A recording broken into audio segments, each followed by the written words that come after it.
Book of Exodus Contemporary English Version. Exodus chapter 1. When Jacob went to Egypt, his son Joseph was already there. So Jacob took his 11 other sons and their families. They were Reuben, Simeon, Levi, Judah, Issachar, Zebulun, Benjamin, Dan, Naphtali, Gad, and Asher. Altogether, Jacob had 70 children, grandchildren, and great-grandchildren who went with him. After Joseph, his brothers, and everyone else in that generation had died, the people of Israel became so numerous that the whole region of Goshen was full of them. Many years later, a new king came to power. He did not know what Joseph had done for Egypt, and he told the Egyptians, "There are too many of those Israelites in our country, and they are becoming more powerful than we are. If we don't outsmart them, their families will keep growing larger. And if our country goes to war, they could easily fight on the side of our enemies and escape from Egypt." The Egyptians put slave bosses in charge of the people of Israel and tried to wear them down with hard work. Those bosses forced them to build the cities of Pithom and Ramesses where the king could store his supplies. But even though the Israelites were mistreated, their families grew larger and they took over more land. Because of this, the Egyptians feared them worse than before and made them work so hard that their lives were miserable. The Egyptians were cruel to the people of Israel and forced them to make bricks and to mix mortar and to work in the fields. Finally, the king called in Shiphrah and Puah, the two women who helped the Hebrew mothers when they gave birth.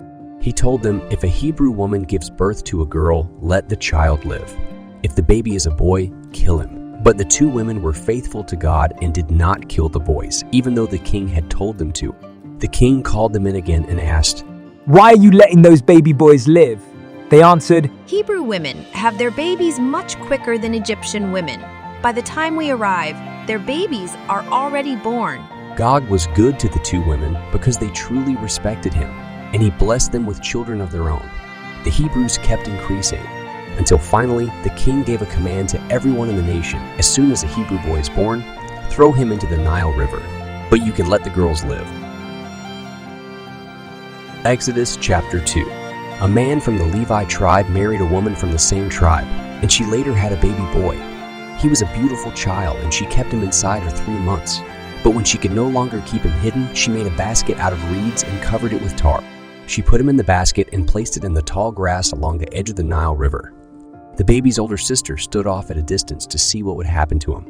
About that time, one of the king's daughters came down to take a bath in the river, while her servant women walked along the riverbank. She saw the basket in the tall grass and sent one of them to pull it out of the water. When the king's daughter opened the basket, she saw the baby crying and felt sorry for him. She said, "This must be one of the Hebrew babies." At once, the baby's older sister came up and asked, "Do you want me to get a Hebrew woman to take care of the baby for you?" "Yes," the king's daughter answered. So the girl brought the baby's mother, and the king's daughter told her, "Take care of this child, and I will pay you." The baby's mother carried him home and took care of him. And when he was old enough, she took him to the king's daughter, who adopted him. She named him Moses because she said, "I pulled him out of the water." After Moses had grown up, he went out to where his own people were hard at work, and he saw an Egyptian beating one of them. Moses looked around to see if anyone was watching. Then he killed the Egyptian and hid his body in the sand. When Moses went out the next day, he saw 2 Hebrews fighting. So he went to the man who had started the fight and asked, "Why are you beating up one of your own people?" The man answered, "Who put you in charge of us and made you our judge? Are you planning to kill me, just like you killed that Egyptian?" This frightened Moses because he was sure that people must have found out what had happened. When the king heard what Moses had done, he wanted to kill him. But Moses escaped and went to the land of Midian. One day, when Moses was sitting by a well, the 7 daughters of Jethro, the priest of Midian, came up to water their father's sheep and goats. Some shepherds tried to chase them away, but Moses came to their rescue and watered their animal. When Jethro's daughters returned home, their father asked, "Why have you come back so early today?" They answered, "An Egyptian rescued us from the shepherds, and he even watered our sheep and goats." "Where is he?" Jethro asked. "Why did you leave him out there? Invite him to eat with us." Moses agreed to stay on with Jethro, who later let his daughter Zipporah marry Moses. And when she had a son, Moses said, "I will name him Gershom, since I am a foreigner in this country." After the death of the king of Egypt, the Israelites still complained because they were forced to be slaves. They cried out for help, and God heard their loud cries. He did not forget the promise he had made to Abraham, Isaac, and Jacob, and because he knew what was happening to his people, He felt sorry for them. Exodus chapter 3. One day, Moses was taking care of the sheep and goats of his father-in-law Jethro, the priest of Midian, and Moses decided to lead them across the desert to Sinai, the holy mountain. There, an angel of the Lord appeared to him from a burning bush. Moses saw that the bush was on fire, but it was not burning up. "This is strange," he said to himself. "I'll go over and see why the bush isn't burning up." When the Lord saw Moses coming near, he called him by name from the bush, and Moses answered, "Here I am." God replied, "Don't come any closer. Take off your sandals. The ground where you are standing is holy." I am the God who was worshipped by your ancestors, Abraham, Isaac, and Jacob. Moses was afraid to look at God, and so he hid his face. The Lord said, I have seen how my people are suffering as slaves in Egypt, and I've heard them beg for my help because of the way they are being mistreated. I feel sorry for them, and I have come down to rescue them from the Egyptians. I will bring my people out of Egypt into a country where there is a lot of good land, rich with milk and honey. I will give them the land where the Canaanites, Hittites, Amorites, Perizzites, Hivites, and Jebusites now live. My people have begged for my help, and I have seen how cruel the Egyptians are to them. Now go to the king. I am sending you to lead my people out of his country. But Moses said, Who am I to go to the king and lead your people out of Egypt? God replied, I will be with you, and you will know that I am the one who sent you when you worship me on this mountain after you have led my people out of Egypt. Moses answered, I will tell the people of Israel that the God their ancestors worshipped has sent me to them. But what should I say if they ask me your name? God said to Moses, I am the eternal God. So tell them that the Lord, whose name is I Am, has sent you. This is my name forever, and it is the name that people must use from now on. Call together the leaders of Israel, and tell them that the God who was worshipped by Abraham, Isaac, and Jacob has appeared to you. Tell them, I have seen how terribly they are being treated in Egypt, and I promise to lead them out of their troubles. I will give them a land rich with milk and honey, where the Canaanites, Hittites, Amorites, Perizzites, Hivites, and Jebusites now live. The leaders of Israel will listen to you. Then you must take them to the king of Egypt and say, The Lord God of the Hebrews has appeared to us. Let us walk 3 days into the desert, where we can offer a sacrifice to him. But I know that the king of Egypt won't let you go unless something forces him to. So I will use my mighty power to perform all kinds of miracles and strike down the Egyptians. Then the king will send you away. After I punish the Egyptians, they will be so afraid of you that they will give you anything you want. You are my people, and I will let you take many things with you when you leave the land of Egypt. Every Israelite woman will go to her Egyptian neighbors or to any Egyptian woman living with them and ask them for gold and silver jewelry and for their finest clothes. The Egyptians will give them to you, and you will put these fine things on your sons and daughters. Carry all this away when you leave Egypt. Exodus chapter 4. Moses asked the Lord, Suppose everyone refuses to listen to my message, and no one believes that you really appeared to me. The Lord answered, What's that in your hand? A walking stick. Moses replied, Throw it down. The Lord commanded. So Moses threw the stick on the ground. It immediately turned into a snake, and Moses jumped back. Pick it up by the tail, the Lord told him, and when Moses did this, the snake turned back into a walking stick. Do this, the Lord said, and the Israelites will believe that you have seen me, the God who was worshipped by their ancestors Abraham, Isaac, and Jacob. Next, the Lord commanded Moses, Put your hand inside your shirt. Moses obeyed, and when he took it out, his hand had turned white as snow, like someone with leprosy. Put your hand back inside your shirt. The Lord told him, Moses did so, And when he took it out again, it was as healthy as the rest of his body. Then the Lord said, If no one believes either of these miracles, take some water from the Nile River and pour it on the ground. The water will immediately turn into blood. Moses replied, I have never been a good speaker. I wasn't one before you spoke to me, and I'm not one now. I am slow at speaking, and I can never think of what to say. But the Lord answered, Who makes people able to speak, or makes them deaf or unable to speak? Who gives them sight or makes them blind? Don't you know that I am the one who does these things? Now go. When you speak, I will be with you and give you the words to say. Moses begged, Lord, please send someone else to do it. The Lord became angry with Moses and said, What about your brother Aaron, the Levite? I know he is a good speaker. He is already on his way here to visit you, and he will be happy to see you again. Aaron will speak to the people for you, and you will be like me, telling Aaron what to say. I will be with both of you as you speak, and I will tell each of you what to do. Now take this walking stick and use it to perform miracles. Moses went to his father-in-law Jethro and asked, Please let me return to Egypt to see if any of my people are still alive. All right, Jethro replied. I hope all goes well. But even before this, the Lord had told Moses, Leave the land of Midian and return to Egypt. Everyone who wanted to kill you is now dead. So Moses put his wife and sons on donkeys and headed for Egypt, holding the walking stick that had the power of God. On the way, the Lord said to Moses, When you get to Egypt, go to the king and work the miracles I have shown you. But I will make him so stubborn that he will refuse to let my people go. Then tell him that I have said, Israel is my firstborn son, and I commanded you to release him so he could worship me.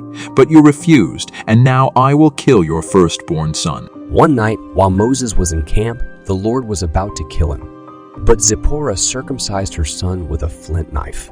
She touched his legs with the skin she had cut off and said, My dear son, this blood will protect you. So the Lord did not harm Moses.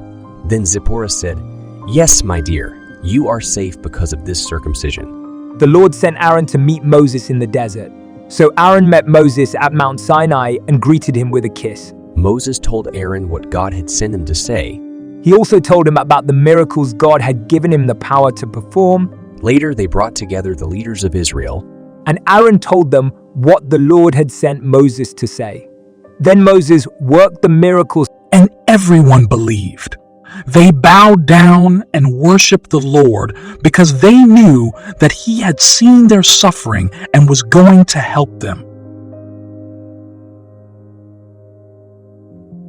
Exodus chapter 5. Moses and Aaron went to the king of Egypt and told him, The Lord God says, Let my people go into the desert so they can honor me with a celebration there. Who is this Lord, and why should I obey him? The king replied, I refuse to let you and your people go. They answered, The Lord God of the Hebrews has appeared to us. Please let us walk 3 days into the desert where we can offer sacrifices to him. If you don't, he may strike us down with terrible troubles or with war. The king said, Moses and Aaron, why are you keeping these people from working? Look how many you are keeping from doing their work. Now everyone get back to work. That same day the king gave orders to his Egyptian slave bosses and to the Israelite men directly in charge of the Israelite slaves. He told them, Don't give the slaves any more straw to put in their bricks. Force them to find their own straw wherever they can. But they must make the same number of bricks as before. They are lazy, or else they would not beg me to let them go and sacrifice to their God. Make them work so hard that they won't have time to listen to these lies. The slave bosses and the men in charge of the slaves went out and told them, The king says, He will not give you any more straw. Go and find your own straw wherever you can, but you must still make as many bricks as before. The slaves went all over Egypt, looking for straw. But the slave bosses were hard on them and kept saying, Each day you have to make as many bricks as you did when you were given straw. The bosses beat the men in charge of the slaves and said, Why didn't you force the slaves to make as many bricks yesterday and today as they did before? Finally, the men in charge of the slaves went to the king and said, Why are you treating us like this? No one brings us any straw, but we are still ordered to make the same number of bricks. We are beaten with whips, and your own people are to blame." The king replied, You are lazy, nothing but lazy. That's why you keep asking me to let you go and sacrifice to your Lord. Get back to work. You won't be given straw, but you must still make the same number of bricks. The men knew they were in deep trouble when they were ordered to make the same number of bricks each day. After they left the king, they went to see Moses and Aaron, who had been waiting for them. Then the men said, "We hope the Lord will punish both of you for making the king and his officials hate us. Now they even have an excuse to kill us." Moses left them and prayed. Our Lord, why have you brought so much trouble on your people? Is that why you sent me here? Ever since you told me to speak to the king, he has caused nothing but trouble for these people, and you haven't done a thing to help. Exodus chapter 6. The Lord God told Moses, Soon you'll see what I will do to the king. Because of my mighty power, he will let my people go, and he will even chase them out of his country. My name is the Lord. But when I appeared to Abraham, Isaac, and Jacob, I came as God all-powerful and did not use my name.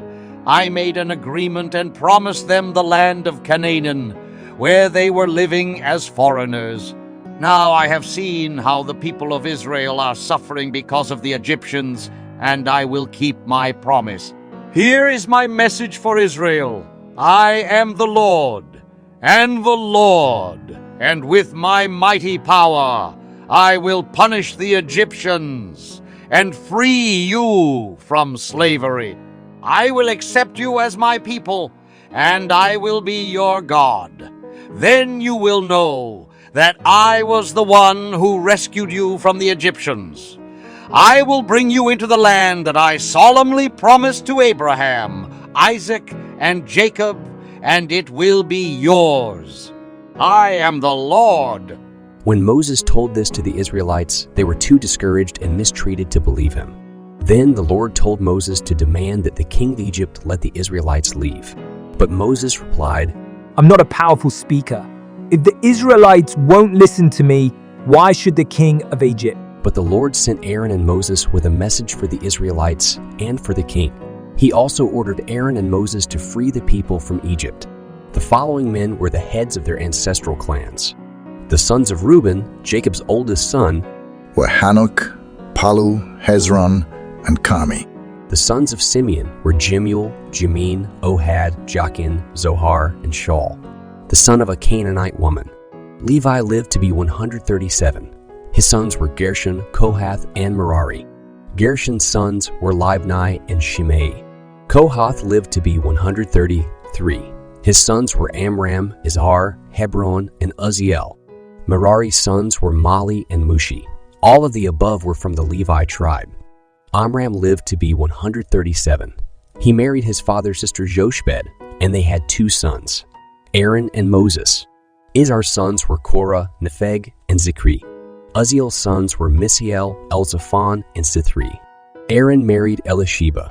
She was the daughter of Amminadab and the sister of Nahshon. They had 4 sons, Nadab, Abihu, Eleazar, and Ithamar.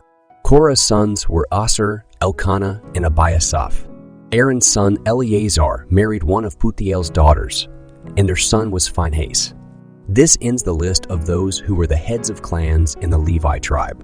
The Lord had commanded Aaron and Moses to lead every family and tribe of Israel out of Egypt, and so they told the king of Egypt to set the people of Israel free. When the Lord spoke to Moses in the land of Egypt, he said, I am the Lord. Tell the king of Egypt everything I say to you. But Moses answered, You know I am a very poor speaker, and the king will never listen to me. Exodus chapter 7. The Lord said, I'm going to let your brother Aaron speak for you. He will tell your message to the king, just as a prophet speaks my message to the people. Tell Aaron everything I say to you, and he will order the king to let my people leave his country. But I will make the king so stubborn, he won't listen even when I do many terrible things to him and his nation. Then I will bring a final punishment on Egypt, and the king will let Israel's families and tribes go. When this happens, the Egyptians... Moses and Aaron obeyed the Lord and spoke to the king. At the time, Moses was 80 years old and Aaron was 83.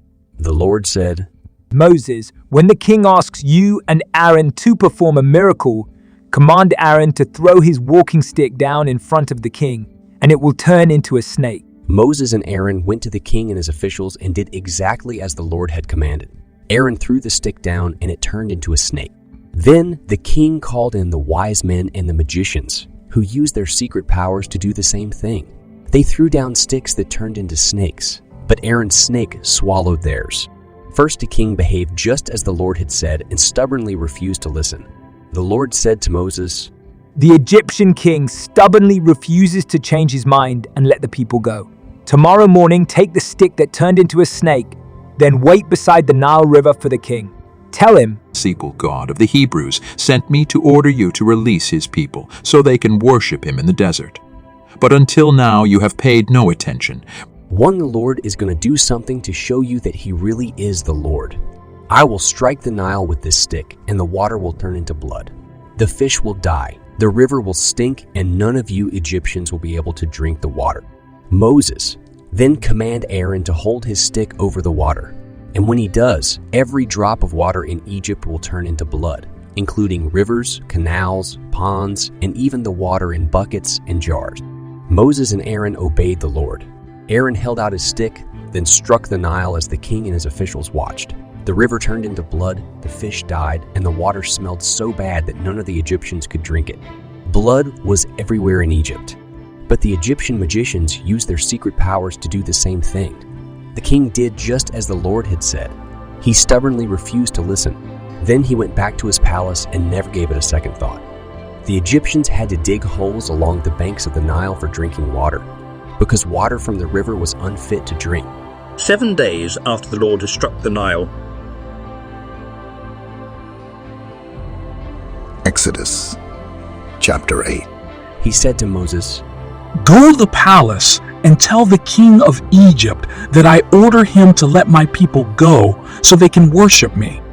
If he refuses, I will cover his entire country with frogs. Warn the king that the Nile will be full of frogs, and from there they will spread into the royal palace, including the king's bedroom and even his bed. Frogs will enter the homes of his officials and will find their way into ovens and into the bowls of bread dough.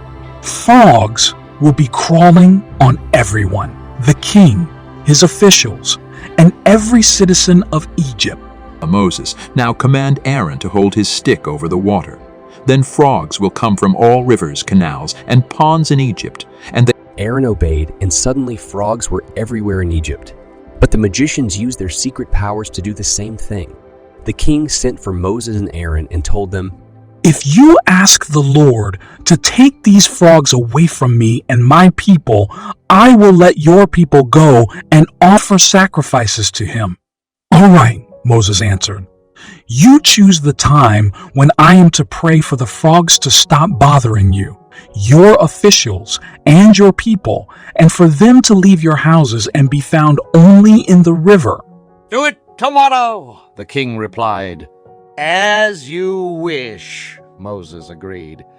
Then everyone will discover that there is no God like the Lord, and frogs will no longer be found anywhere except in the Nile. After Moses and Aaron left the palace, Moses begged the Lord to do something about the frogs he had sent as punishment for the king. The Lord listened to Moses, and the frogs died everywhere, in houses, yards, and fields. The dead frogs were placed in piles, and the whole country began to stink. But when the king saw that things were now better, he again did just as the Lord had said he would, and stubbornly refused to listen to Moses and Aaron. The Lord said to Moses, Command Aaron to strike the ground with his walking stick, and everywhere in Egypt the dust will turn into gnats. They obeyed, and when Aaron struck the ground with the stick, gnats started swarming on people and animals. In fact, every speck of dust in Egypt turned into a gnat. When the magicians tried to use their secret powers to do this, they failed, and gnats stayed on people and animals. The magicians told the king, God has done this. But As the Lord had said, the king was too stubborn to listen. The Lord said to Moses, Early tomorrow morning, while the king is on his way to the river, go and say to him, The Lord commands you to let his people go, so they can worship him. If you don't, he will send swarms of flies to attack you, your officials, and every citizen of your country. Your houses will be full of flies, and the ground will crawl with them. The Lord's people in Goshen won't be bothered by flies, but your people in the rest of the country will be tormented by them. That's how you will know that the Lord is here in Egypt. This miracle will happen tomorrow. The Lord kept his promise. The palace and the homes of the royal officials swarmed with flies, and the rest of the country was infested with them as well. Then the king sent for Moses and Aaron and told them, Go ahead and sacrifice to your God, but stay here in Egypt. That's impossible, Moses replied. Any sacrifices we offer to the Lord our God would disgust the Egyptians, and they would stone us to death. No, indeed. The Lord has ordered us to walk 3 days into the desert before offering sacrifices to him. And that's what we have to do. Then the king told him, I'll let you go into the desert to offer sacrifices, if you don't go very far. But in the meantime, pray for me. Your Majesty, Moses replied, I'll pray for you as soon as I leave, and by tomorrow the flies will stop bothering you, your officials, and the citizens of your country. Only make sure that you're telling the truth this time, and that you really intend to let our people offer sacrifices to the Lord. After leaving the palace, Moses prayed, and the Lord answered his prayer. Not a fly was left to pester the king, his officials, or anyone else in Egypt. But the king turned stubborn again and would not let the people go. Exodus chapter 9. Lord sent Moses with this message for the king of Egypt. The Lord God of the Hebrews commands you to let his people go so they can worship him. If you keep refusing, he will bring a terrible disease on your horses and donkeys, your camels and cattle, and your sheep and goats.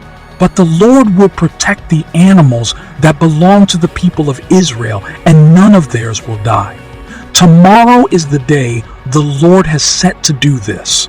It happened the next day. All of the animals belonging to the Egyptians died, but the Israelites did not lose even one. When the king found out, he was still too stubborn to let the people go. The Lord said to Moses and Aaron, Take a few handfuls of ashes from a stove, and you, Moses, throw them into the air. Be sure the king is watching. The ashes will blow across the land of Egypt, causing sores to break out on people and animals. So they took a few handfuls of ashes and went to the king. Moses threw them into the air, and sores immediately broke out on the Egyptians and their animals. The magicians were suffering so much from the sores that they could not even come to Moses. Everything happened just as the Lord had told Moses. He made the king too stubborn to listen to Moses and Aaron. The Lord told Moses to get up early the next morning and say to the king, The Lord God of the Hebrews commands you to let his people go so they can worship him. If you don't, he will send his worst plagues to strike you, your officials, and everyone else in your country. Then you will find out that no one can oppose the Lord. In fact, he could already have sent a terrible disease and wiped you from the face of the earth. But he has kept you alive just to show you his power and to bring honor to himself everywhere in the world. You are still determined not to let the Lord's people go. All right? At this time tomorrow, he will bring on Egypt the worst hailstorm in its history. You had better give orders for every person and every animal in Egypt to take shelter. If they don't, they will die.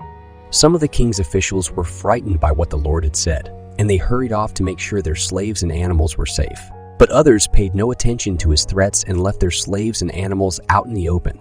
Then the Lord told Moses, Stretch your arm toward the sky, so that hailstones will fall on people, animals, and crops in the land of Egypt. Moses pointed his walking stick toward the sky, and hailstones started falling everywhere.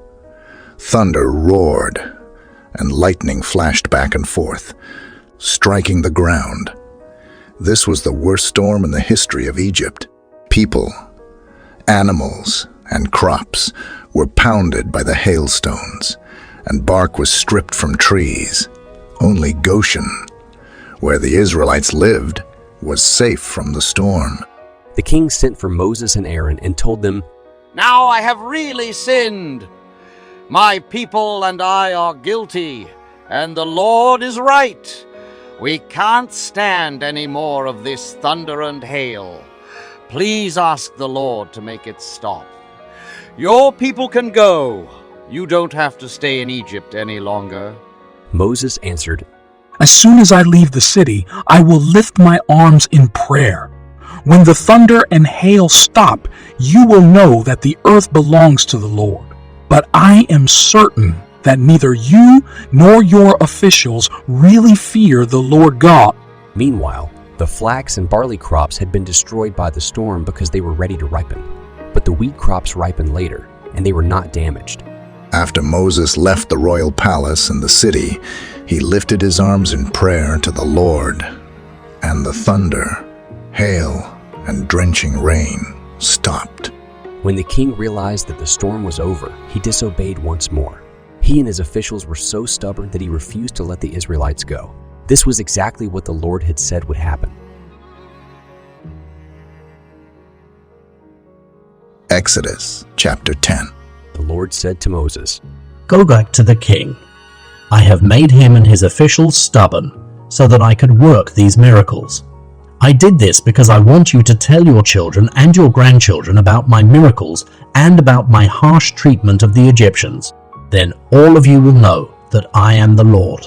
Moses and Aaron went to the king and told him that the Lord God of the Hebrews had said, How long will you stubbornly refuse to obey? Release my people so they can worship me. Do this by tomorrow, or I will cover your country with so many locusts that you won't be able to see the ground. Most of your crops were ruined by the hailstones, but these locusts will destroy what little is left, including the trees. Your palace, the homes of your officials, and all the other houses in Egypt will overflow with more locusts than have ever been seen in this country. After Moses left the palace, the king's officials asked, Your Majesty, how much longer is this man going to be a troublemaker? Why don't you let the people leave so they can worship the Lord their God? Don't you know that Egypt is a disaster? The king had Moses and Aaron brought back, and he said, All right, you may go and worship the Lord your God. But first tell me who will be going. Everyone, young and old, Moses answered. We will even take our sheep, goats, and cattle, because we want to hold a celebration in honor of the Lord. The king replied, The Lord had better watch over you on the day I let you leave with your families. You're up to no good. 11 do you want to worship the Lord? All right, take only the men and go. Then Moses and Aaron were chased out of the palace. The Lord told Moses, Stretch your arm toward Egypt. Swarms of locusts will come and eat everything left by the hail. Moses held out his walking stick, and the Lord sent an east wind that blew across Egypt the rest of the day and all that night. By morning, locusts were swarming everywhere. Never before had there been so many locusts in Egypt, and never again will there be so many.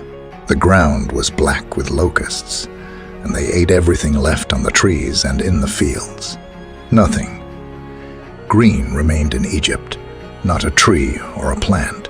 At once, the king sent for Moses and Aaron. He told them, I have sinned against the Lord your God and against you. Forgive me one more time and ask the Lord to stop these insects from killing every living plant. Moses left the palace and prayed. Then the Lord sent a strong west wind that swept the locusts into the Red Sea. Not one locust was left anywhere in Egypt. But the Lord made the king so stubborn that he still refused to let the Israelites go. The Lord said to Moses, Stretch your arm toward the sky, and everything will be covered with darkness thick enough to touch. Moses stretched his arm toward the sky, and Egypt was covered with darkness for 3 days. During that time, the Egyptians could not see each other or leave their homes, but there was light where the Israelites lived. The king sent for Moses and told him, Go worship the Lord, and take your families with you. Just leave your sheep, goats, and cattle. No, Moses replied. You must let us offer sacrifices to the Lord our God, and we won't know which animals we will need until we get there. That's why we can't leave even one of them here." This time the Lord made the king so stubborn that he said to Moses, "Get out and stay out. If you ever come back, you're dead." "Have it your way," Moses answered. "You won't see me again." Exodus chapter 11. The Lord said to Moses, "I am going to punish the king of Egypt and his people one more time. Then the king will gladly let you leave his land. In fact, he will even chase you out. Now go and tell my people to ask their Egyptian neighbors for gold and silver jewelry." So the Lord made the Egyptians greatly respect the Israelites, and everyone, including the king's officials, considered Moses an important leader. Moses went to the king and said, "I have come to let you know what the Lord is going to do. About midnight he will go through the land of Egypt, and wherever he goes, the first-born son in every family will die. Your own son will die, and so will the son of the lowest slave woman. Even the first-born males of your cattle will die. Everywhere in Egypt there will be loud crying. Nothing like this has ever happened before, or will ever happen again." But there won't be any need for the Israelites to cry. Things will be so quiet that not even a dog will be heard barking. Then you Egyptians will know that the Lord is good to the Israelites, even while he punishes you. Your leaders will come and bow down, begging me to take my people and leave your country. Then we will leave. Moses was very angry. He turned and left the king. What the Lord had earlier said to Moses came true. He had said, "The king of Egypt won't listen. Then I will perform even more miracles." So the king of Egypt saw Moses and Aaron work miracles, but the Lord made him stubbornly refuse to let the Israelites leave his country.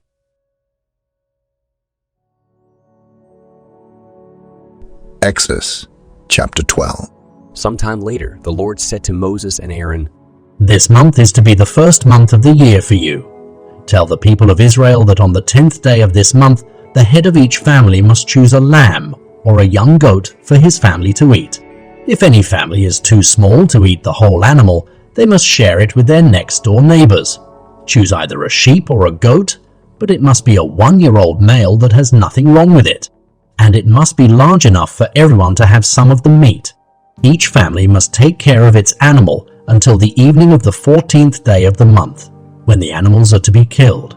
Some of the blood must be put on the 2 doorposts and above the door of each house where the animals are to be eaten. That night the animals are to be roasted and eaten, together with bitter herbs and thin bread made without yeast. Don't eat the meat raw or boiled. The entire animal, including its head, legs, and insides, must be roasted. Eat what you want that night, and the next morning burn whatever is left. When you eat the meal, be dressed and ready to travel. Have your sandals on, carry your walking stick in your hand, and eat quickly. This is the Passover festival in honor of me, your Lord. That same night I will pass through Egypt and kill the firstborn son in every family and the firstborn male of all animals. I am the Lord, and I will punish the gods of Egypt. The blood on the houses will show me where you live, and when I see the blood, I will pass over you. Then you won't be bothered by the terrible disasters I will bring on Egypt. Remember this day and celebrate it each year as a festival in my honor. For 7 days you must eat bread made without yeast. And on the first of these 7 days, you must remove all yeast from your homes. If you eat anything made with yeast during this festival, you will no longer be part of Israel. Meet together for worship on the 1st and 7th days of the festival. The only work you are allowed to do on either of these 2 days is that of preparing the bread.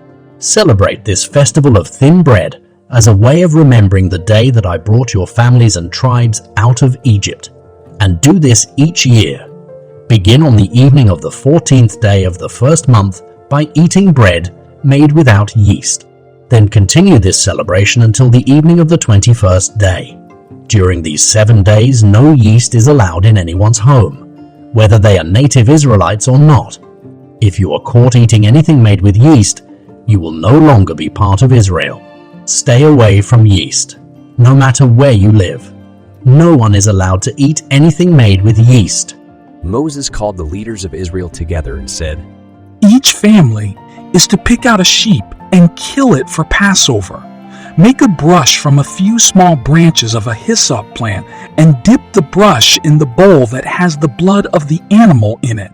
Then brush some of the blood above the door and on the posts at each side of the door of your house. After this, everyone is to stay inside until morning. During that night, the Lord will go through the country of Egypt and kill the first-born son in every Egyptian family. He will see where you have put the blood, and he will not come into your house. His angel that brings death will pass over and not kill your first-born sons. After you have entered the country promised to you by the Lord, you and your children must continue to celebrate Passover each year. Your children will ask you, "What are we celebrating?" And you will answer, "The Passover animal is killed to honor the Lord." We do these things because on that night long ago, the Lord passed over the homes of our people in Egypt. He killed the first-born sons of the Egyptians, but he spared our children from death. After Moses finished speaking, the people of Israel knelt down and worshiped the Lord. Then they left and did what Moses and Aaron had told them to do. At midnight, the Lord killed the first-born son of every Egyptian family, from the son of the king to the son of every prisoner in jail. He also killed the first-born male of every animal that belonged to the Egyptians. That night, the king, his officials, and everyone else in Egypt got up and started crying bitterly. In every Egyptian home, someone was dead. During the night, the king sent for Moses and Aaron and told them, "Get your people out of my country and leave us alone. Go and worship the Lord, as you have asked. Take your sheep, goats, and cattle, and get out. But ask your God to be kind to me." The Egyptians did everything they could to get the Israelites to leave their country as quickly as possible. They said, "Please hurry and leave. If you don't, we will all be dead." So the Israelites quickly made some bread dough and put it in pan. But they did not mix any yeast in the dough to make it rise. They wrapped cloth around the pans and carried them on their shoulders. The Israelites had already done what Moses had told them to do. They had gone to their Egyptian neighbors and asked for gold and silver and for clothes. The Lord had made the Egyptians friendly toward the people of Israel, and they gave them whatever they asked for. In this way, they carried away the wealth of the Egyptians when they left Egypt. The Israelites walked from the city of Ramesses to the city of Succoth. There were about 600,000 of them, not counting women and children. Many other people went with them as well, and there were also a lot of sheep, goats, and cattle. They left Egypt in such a hurry that they did not have time to prepare any food except the bread dough made without yeast. So they baked it and made thin bread. The Lord's people left Egypt exactly 430 years after they had arrived. On that night, the Lord kept watch for them, and on this same night each year Israel will always keep watch in honor of the Lord. The Lord gave Moses and Aaron the following instructions for celebrating Passover. Only Israelites may eat the Passover meal. Your slaves may eat the meal if they have been circumcised, but no foreigners who work for you are allowed to have any. The entire meal must be eaten inside, and no one may leave the house during the celebration. Bones of the Passover lamb may be broken, and all Israelites must take part in the meal. If anyone who isn't an Israelite wants to celebrate Passover with you, every man and boy in that family must first be circumcised. Then they may join in the meal just like native Israelites. No uncircumcised man or boy may eat the Passover meal. This law applies both to native Israelites and to those foreigners who live among you. The Israelites obeyed everything the Lord had commanded Moses and Aaron to tell them. And on that same day, the Lord brought Israel's families and tribes out of Egypt. Exodus chapter 13. The Lord said to Moses, "Dedicate to me the firstborn son of every family and the firstborn males of your flocks and herds. These belong to me." Moses said to the people, "Remember this day in the month of Abib. It is the day when the Lord's mighty power rescued you from Egypt, where you were slaves. Do not eat anything made with yeast. The Lord promised your ancestors that he would bring you into the land of the Canaanites, Hittites, Amorites, Hivites, and Jebusites. It is a land rich with milk and honey. Each year during the month of Abib, celebrate these events in the following way. For 7 days you are to eat bread made without yeast, and on the 7th day you are to celebrate a festival in honor of the Lord. During those 7 days you must not eat anything made with yeast or even have yeast anywhere near your homes. Then on the 7th day you must explain to your children that you do this because the Lord brought you out of Egypt. This celebration will be like wearing a sign on your hand or on your forehead, because then you will pass on to others the teaching of the Lord, whose mighty power brought you out of Egypt. Celebrate this festival each year at the same time. The Lord will give you the land of the Canaanites, just as he promised you and your ancestors. From then on, you must give him every first-born son from your families and every first-born male from your animals, because these belong to him. You can spare the life of a first-born donkey by sacrificing a lamb. If you don't, you must break the donkey's neck. You must spare every first-born son. In the future, your children will ask what this ceremony means. Explain it to them by saying, "The Lord used his mighty power to rescue us from slavery in Egypt. The king stubbornly refused to set us free, so the Lord killed the first-born male of every animal and the firstborn son of every Egyptian family. This is why we sacrifice to the Lord every first-born male of every animal and save every firstborn son." This ceremony will serve the same purpose as a sign on your hand or on your forehead to tell how the Lord's mighty power rescued us from Egypt. After the king had finally let the people go, the Lord did not lead them through Philistine territory, though that was the shortest way. God had said if they are attacked, they may decide to return to Egypt. So he led them around through the desert and toward the Red Sea. The Israelites left Egypt, prepared for battle. Moses had them take the bones of Joseph, whose dying words had been, "God will come to your rescue. And when he does, be sure to take my bones with you." The people of Israel left Succoth and camped at Etham at the border of Egypt near the desert. During the day the Lord went ahead of his people in a thick cloud, and during the night he went ahead of them in a flaming fire. That way the Lord could lead them at all times, whether day or night. Exodus chapter 14. At Etham the Lord said to Moses, "Tell the people of Israel to turn back and camp across from Pi-hahiroth near Baal, Zephon between Migdol and the Red Sea. The king will think you were afraid to cross the desert and that you are wandering around trying to find another way to leave the country. I will make the king stubborn again, and he will try to catch you. Then I will destroy him and his army. People everywhere will praise me for my victory, and the Egyptians will know that I really am the Lord." The Israelites obeyed the Lord and camped where he told them. When the king of Egypt heard that the Israelites had finally left, he and his officials changed their minds and said, "Look what we have done.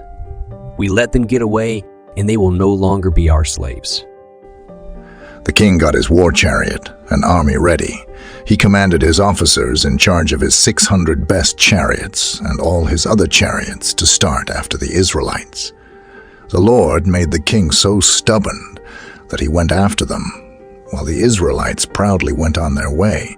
But the king's horses and chariots and soldiers caught up with them while they were camping by the Red Sea near Pi-hahiroth and Baal Zephon. When the Israelites saw the king coming with his army, they were frightened and begged the Lord for help. They also complained to Moses, "Wasn't there enough room in Egypt to bury us? Is that why you brought us out here to die in the desert? Why did you bring us out of Egypt anyway? While we were there, didn't we tell you to leave us alone? We'd rather be slaves in Egypt than die in this desert." But Moses answered, "Don't be afraid. Be brave, and you will see the Lord save you today. These Egyptians will never bother you again.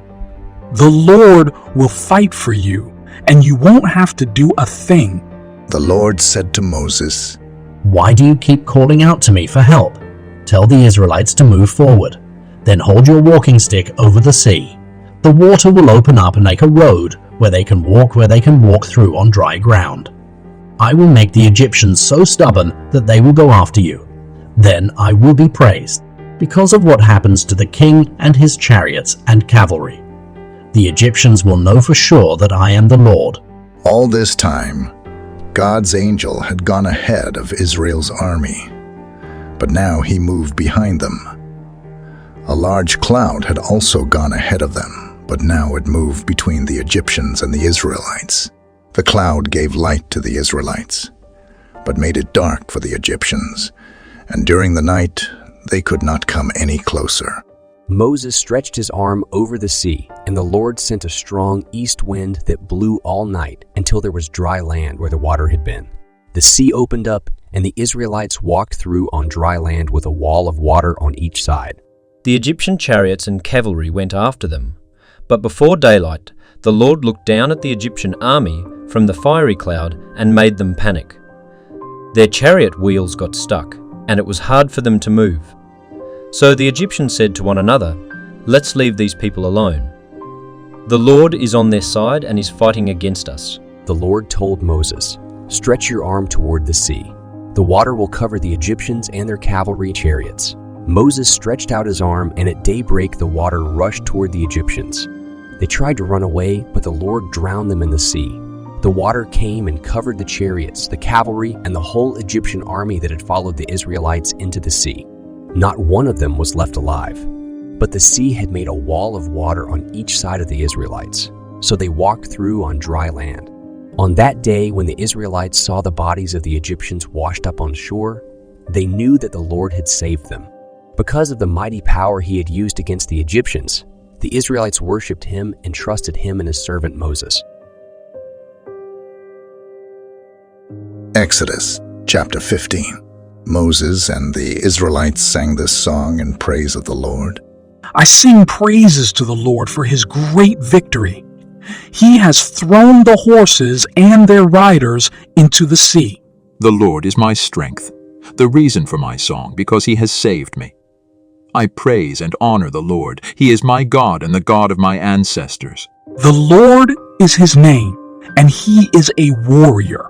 He threw the chariots and army of Egypt's king into the Red Sea, and he drowned the best of the king's officers. They sank to the bottom just like stones. With the tremendous force of your right arm, our Lord, you crushed your enemies. What a great victory was yours when you defeated everyone who opposed you. Your fiery anger wiped them out as though they were straw. You were so furious that the sea piled up like a wall and the ocean depths curdled like cheese.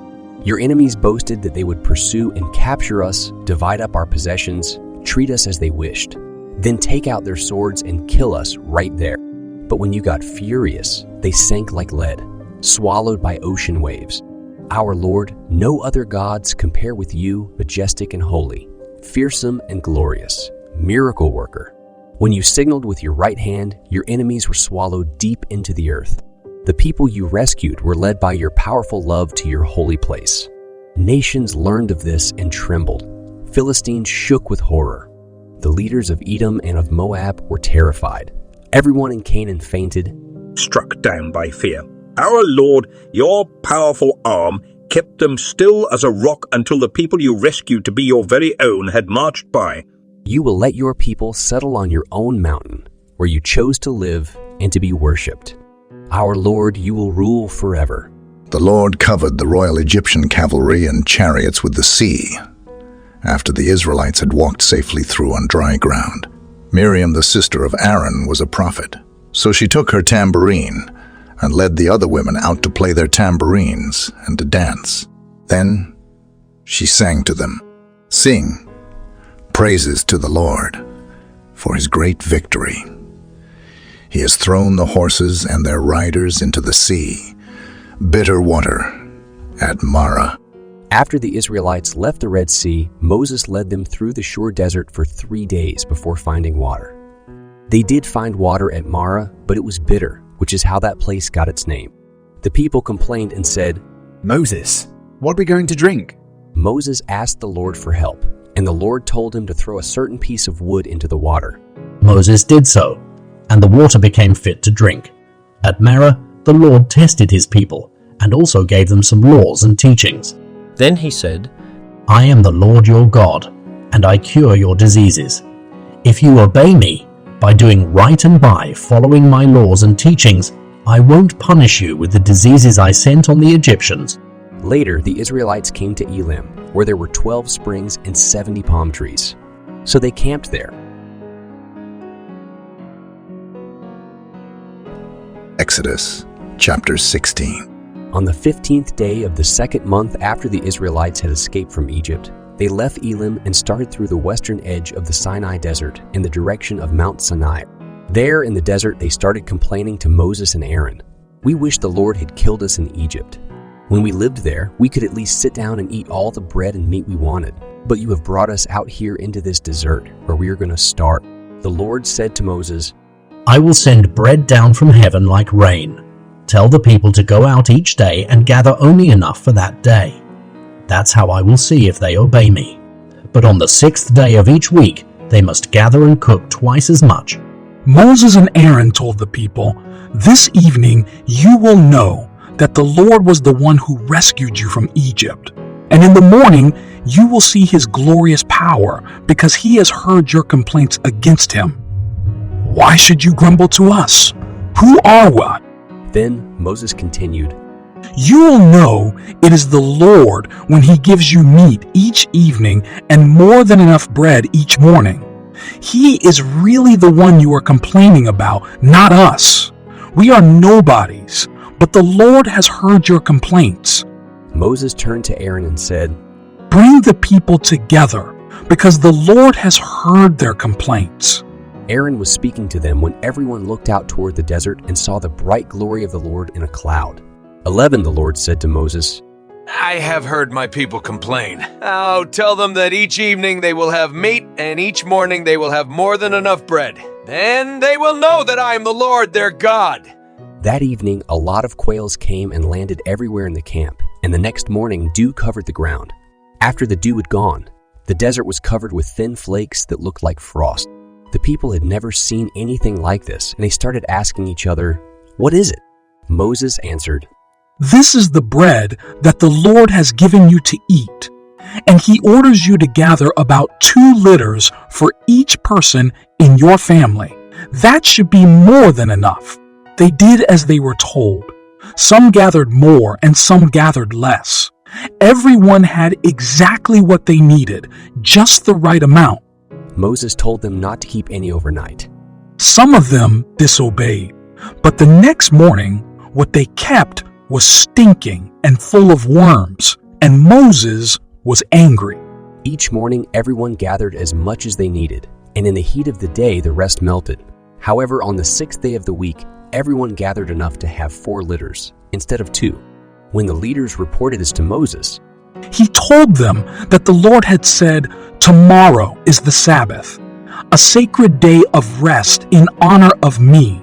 So gather all you want to bake or boil, and make sure you save enough for tomorrow.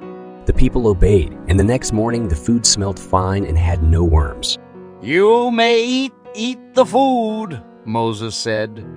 Today is the Sabbath in honor of the Lord, and there won't be any of this food on the ground today. You will find it there for the first 6 days of the week, but not on the Sabbath. A few of the Israelites did go out to look for some, but there was none. Then the Lord said, Moses, how long will you people keep disobeying my laws and teachings? Remember that I was the one who gave you the Sabbath. That's why on the 6th day I provide enough bread for 2 days. Everyone is to stay home and rest on the Sabbath. And so they rested on the Sabbath. The Israelites called the bread manna. It was white like coriander seed and delicious as wafers made with honey.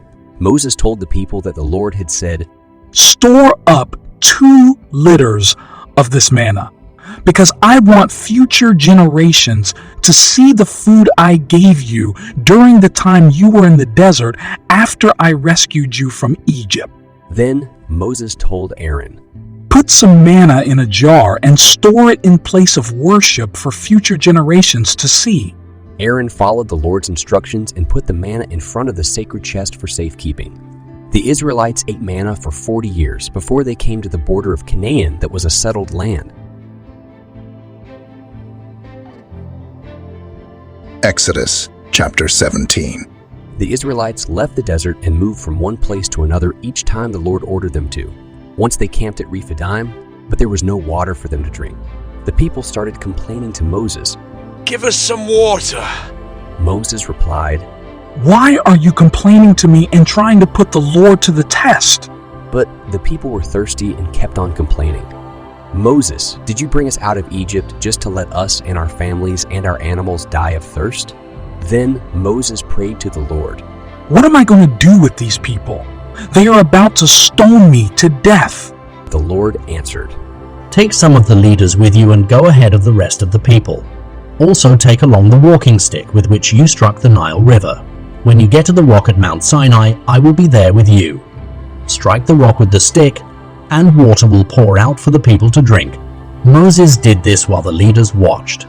The people had complained and tested the Lord by asking, Is the Lord really with us? So Moses named that place Massa, which means testing, and Meribah, which means complaining. When the Israelites were at Rephidim, they were attacked by the Amalekites. So Moses told Joshua, have some men ready to attack the Amalekites tomorrow. I will stand on a hilltop, holding this walking stick that has the power of God. Joshua led the attack as Moses had commanded, while Moses, Aaron, and Hur stood on the hilltop.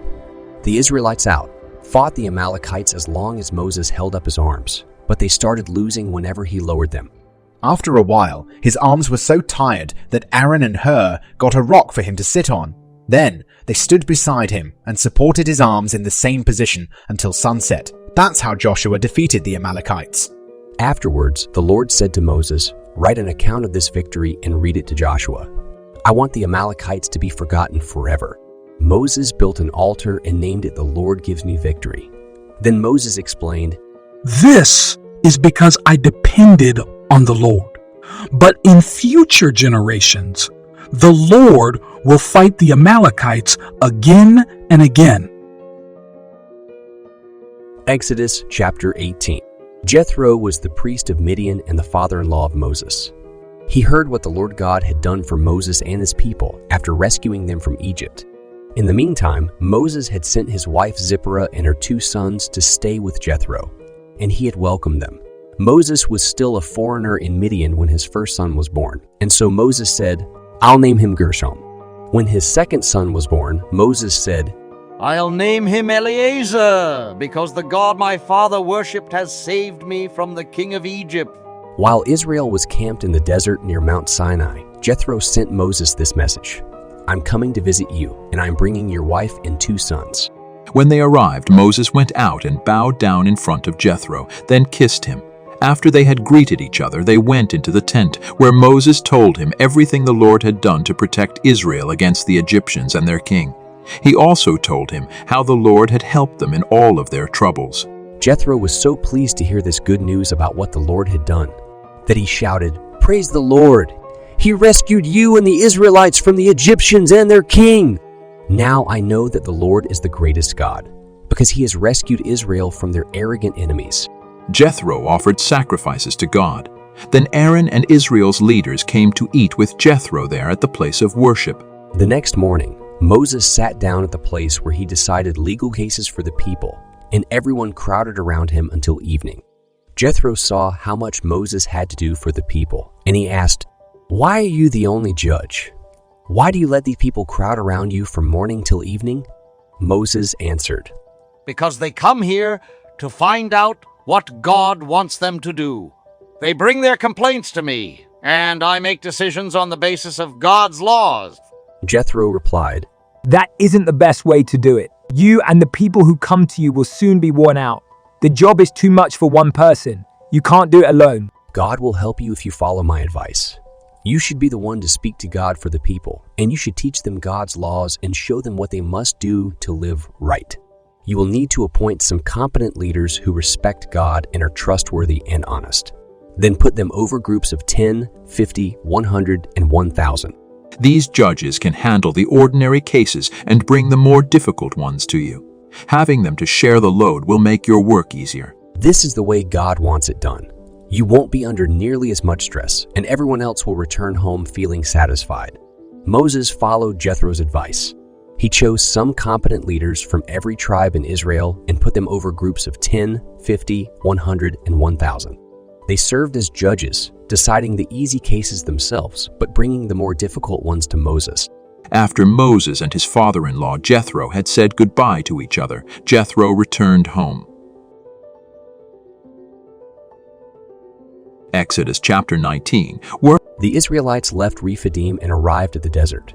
Then 2 months after leaving Egypt, they arrived at the desert near Mount Sinai, where they set up camp at the foot of the mountain. This was 2 months after they had left Egypt. Moses went up the mountain to meet with the Lord God, who told him to say to the people, You saw what I did in Egypt, and you know how I brought you here to me, just as a mighty eagle carries its young. Now if you will faithfully obey me, you will be my very own people. The whole world is mine, but you will be my holy nation and serve me as priests. Moses, that is what you must tell the Israelites. After Moses went back, he reported to the leaders what the Lord had said, and they all promised, We will do everything the Lord has commanded. So Moses told the Lord about this. The Lord said to Moses, I will come to you in a thick cloud, and let the people hear me speak to you. Then they will always trust you. Again, Moses reported to the Lord what the people had said. Once more the Lord spoke to Moses. Go back and tell the people that today and tomorrow they must get themselves ready to meet me. They must wash their clothes and be ready by the day after tomorrow, when I will come down to Mount Sinai, where all of them can see me. Warn the people that they are forbidden to touch any part of the mountain. Anyone who does will be put to death, either with stones or arrows, and no one must touch the body of the person being put to death in this way. Even an animal that touches this mountain must be put to death. You may go up the mountain only after a signal is given on the trumpet. After Moses went down the mountain, he gave orders for the people to wash their clothes and make themselves acceptable to worship God. He told them to be ready in 3 days and not to have sex in the meantime. On the morning of the 3rd day, there was thunder and lightning. A thick cloud covered the mountain. A loud trumpet blast was heard, and everyone in camp trembled with fear. Moses led them out of the camp to meet God, and they stood at the foot of the mountain. Mount Sinai was covered with smoke because the Lord had come down in a flaming fire. Smoke poured out of the mountain just like a furnace, and the whole mountain shook. The trumpet blew louder and louder. Moses spoke, and God answered him with thunder. The Lord came down to the top of Mount Sinai and told Moses to meet him there. Then he said, Moses, go and warn the people not to cross the boundary that you set at the foot of the mountain. They must not cross it to come and look at me, because if they do, many of them will die. Only the priests may come near me, and they must obey strict rules before I let them. If they don't, they will be punished. Moses replied, The people cannot come up the mountain. You warned us to stay away because it is holy. Then the Lord told Moses, Go down and bring Aaron back here with you. But the priests and people must not try to push their way through, or I will rush at them like a flood. After Moses had gone back down, he told the people what the Lord had said. Exodus chapter 20. God said to the people of Israel, I am the Lord your God, the one who brought you out of Egypt where you were slaves. Do not worship any god except me. Do not make idols that look like anything in the sky or on earth or in the ocean under the earth. Don't bow down and worship idols. I am the Lord your God, and I demand all your love. If you reject me, I will punish your families for 3 or 4 generations. But if you love me and obey my laws, I will be kind to your families for thousands of generations. Do not misuse my name. I am the Lord your God, and I will punish anyone who misuses my name. Remember that the Sabbath day belongs to me. You have 6 days when you can do your work, but the 7th day of each week belongs to me, your God. No one is to work on that day, not you, your children, your slaves, your animals, or the foreigners who live in your towns. In 6 days I made the sky, the earth, the oceans, and everything in them. But on the 7th day I rested. That's why I made the Sabbath a special day that belongs to me.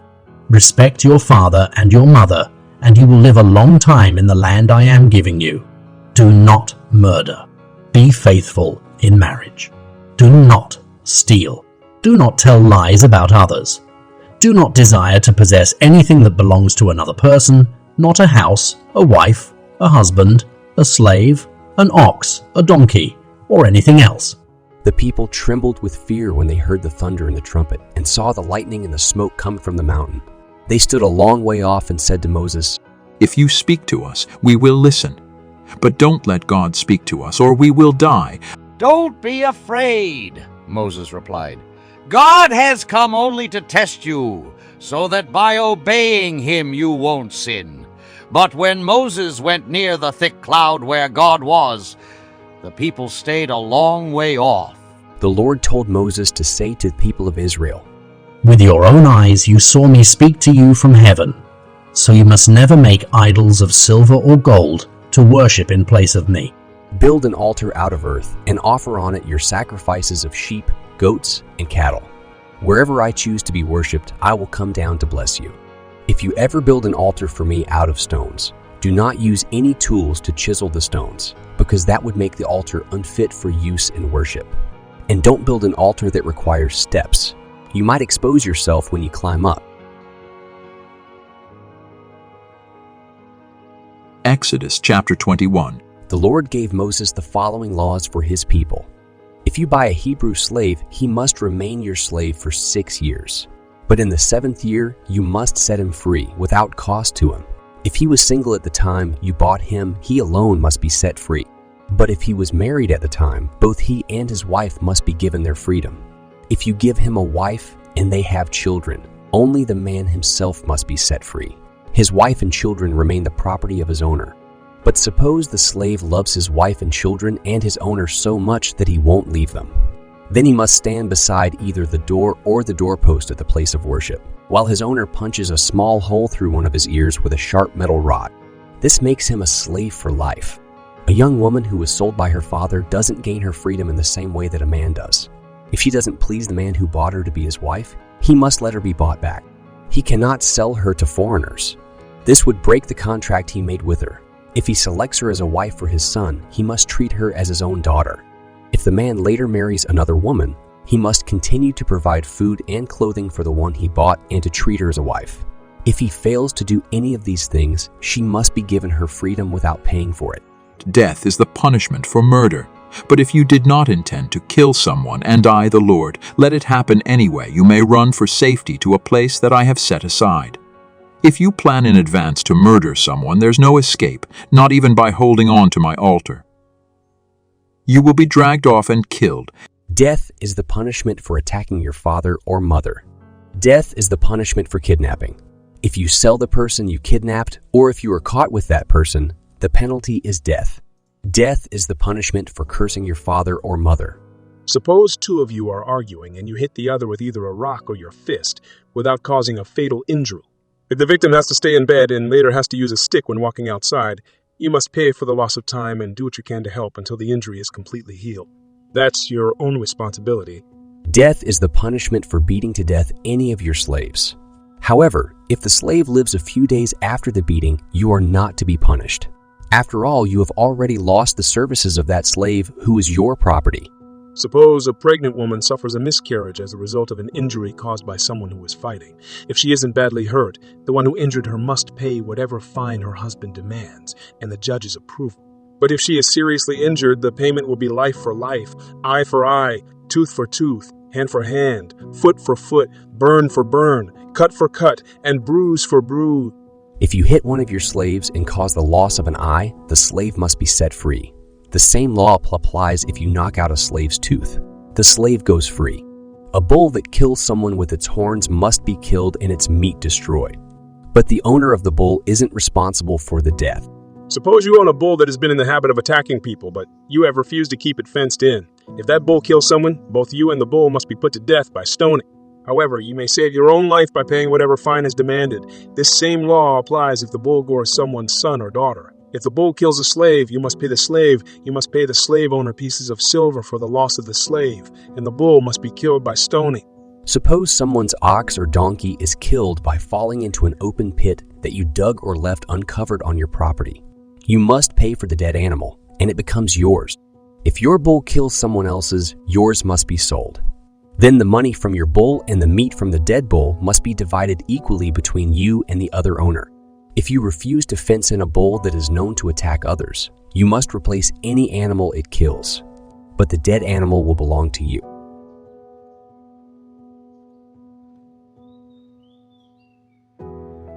Exodus chapter 22. If you steal an ox and slaughter or sell it, you must replace it with 5 oxen. If you steal a sheep and slaughter it or sell it, you must replace it with 4 sheep. But if you cannot afford to replace the animals, you must be sold as a slave to pay for what you have stolen. If you steal an ox, donkey, or sheep and are caught with it still alive, you must pay the owner double. If you happen to kill a burglar who breaks into your home after dark, you are not guilty. But if you kill someone who breaks in during the day, you are guilty of murder. If you allow any of your animals to stray from your property and graze in someone else's field or vineyard, you must repay the damage from the best part of your own harvest of grapes and grain. If you carelessly let a fire spread from your property to someone else's, you must pay the owner for any crops or fields destroyed by the fire. Suppose a neighbor asks you to keep some silver or other valuables, and they are stolen from your house. If the thief is caught, the thief is caught. The thief is going to pay double. But if the thief isn't caught, some judges will decide if you are the guilty one. Suppose 2 people claim to own the same ox or donkey or sheep or piece of clothing. Then the judges must decide the case, and the guilty person will pay the owner double. Suppose a neighbor who is going to be away asks you to keep a donkey or an ox or a sheep or some other animal, and it dies or gets injured or is stolen while no one is looking. If you swear with me as your witness that you did not harm the animal, you do not have to replace it. Your word is enough. But if the animal was stolen while in your care, you must replace it. If the animal was attacked and killed by a wild animal and you can show the remains of the dead animal to its owner, you do not have to replace it. Suppose you borrow an animal from a neighbor and it gets injured or dies while the neighbor isn't around. Then you must replace it. But if something happens to the animal while the owner is present, you do not have to replace it. If you had leased the animal, the money you paid the owner will cover any harm done to it. Suppose a young woman has never had sex and isn't engaged. If a man talks her into having sex, he must pay the bride price and marry her. But if her father refuses to let her marry the man, the bride price must still be paid. Death is the punishment for witchcraft. Death is the punishment for having sex with an animal. Death is the punishment for offering sacrifices to any god except me. Do not mistreat or abuse foreigners who live among you. Remember, you were foreigners in Egypt. Do not mistreat widows or orphans. If you do, they will beg for my help, and I will come to their rescue. In fact, I will get so angry that I will kill your men and make widows of their wives and orphans of their children. Don't charge interest when you lend money to any of my people who are in need. Before sunset, you must return any coat taken as security for a loan, because that is the only cover the poor have when they sleep at night. I am a merciful God, and when they call out to me, I will come to help them. Don't speak evil of me or of the ruler of your people. Don't fail to give me the offerings of grain and wine that belong to me. Dedicate to me your firstborn sons and the firstborn of your cattle and sheep. Let the animals stay with their mothers for 7 days. Then on the 8th day, give them to me, your God. You are my chosen people, so don't eat the meat of any of your livestock that was killed by a wild animal. Instead, feed the meat to dogs.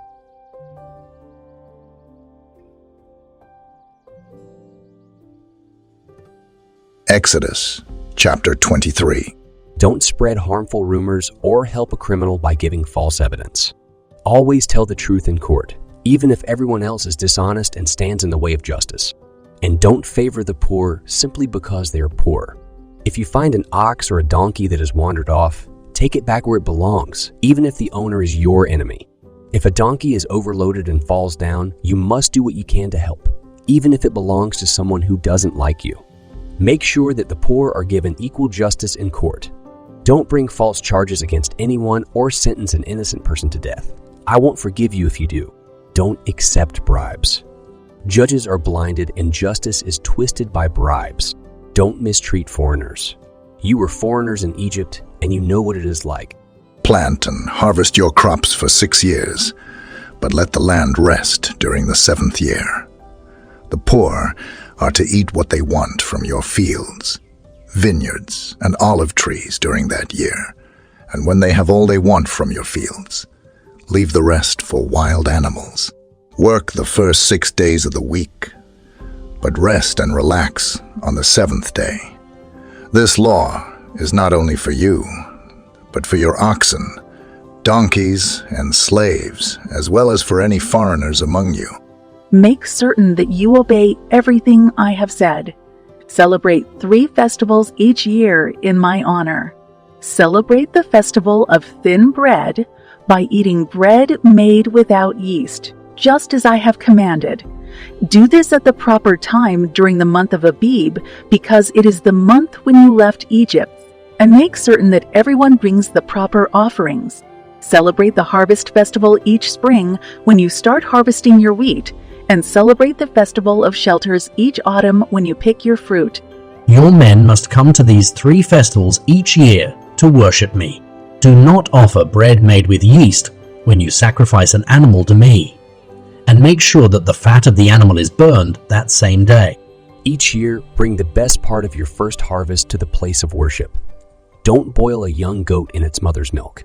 I am sending an angel to protect you and to lead you into the land I have ready for you. Carefully obey everything the angel says, because I am giving him complete authority, and he won't tolerate rebellion. If you faithfully obey him, I will be a fierce enemy of your enemies. My angel will lead you into the land of the Amorites, Hittites, Perizzites, Canaanites, Hivites, and Jebusites, and I will wipe them out.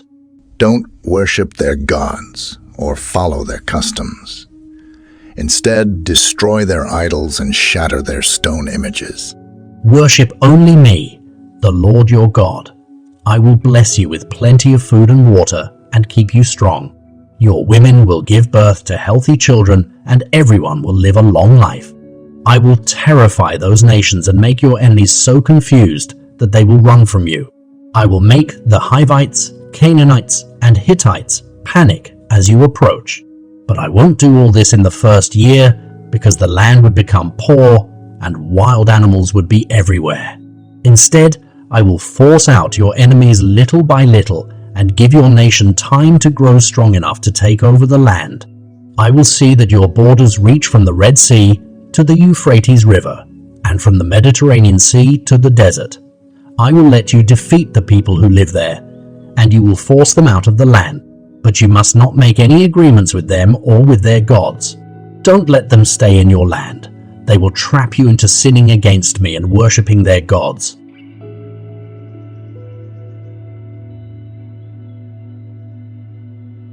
Exodus chapter 24. The Lord said to Moses, "Come up to me on this mountain.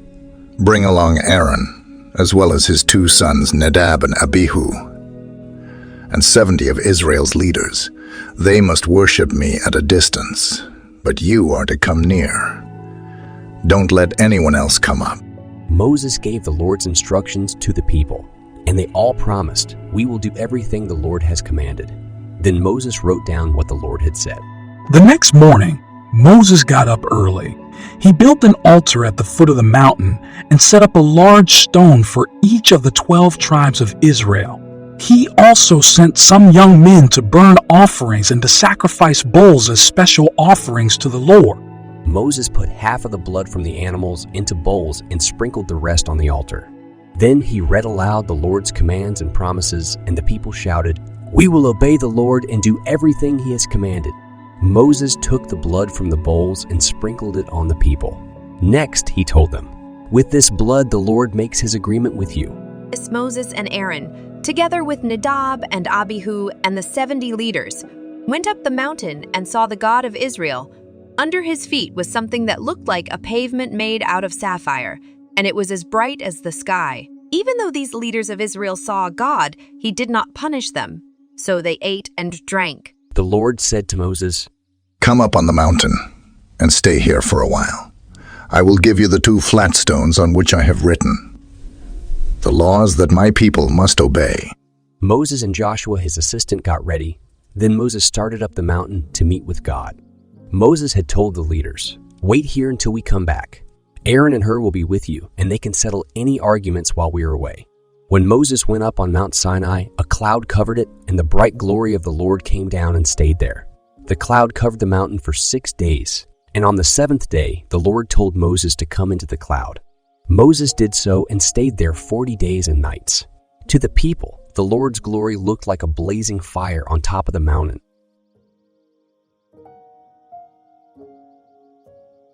Exodus chapter 25. The Lord said to Moses, "Tell everyone in Israel who wants to give gifts that they must bring them to you.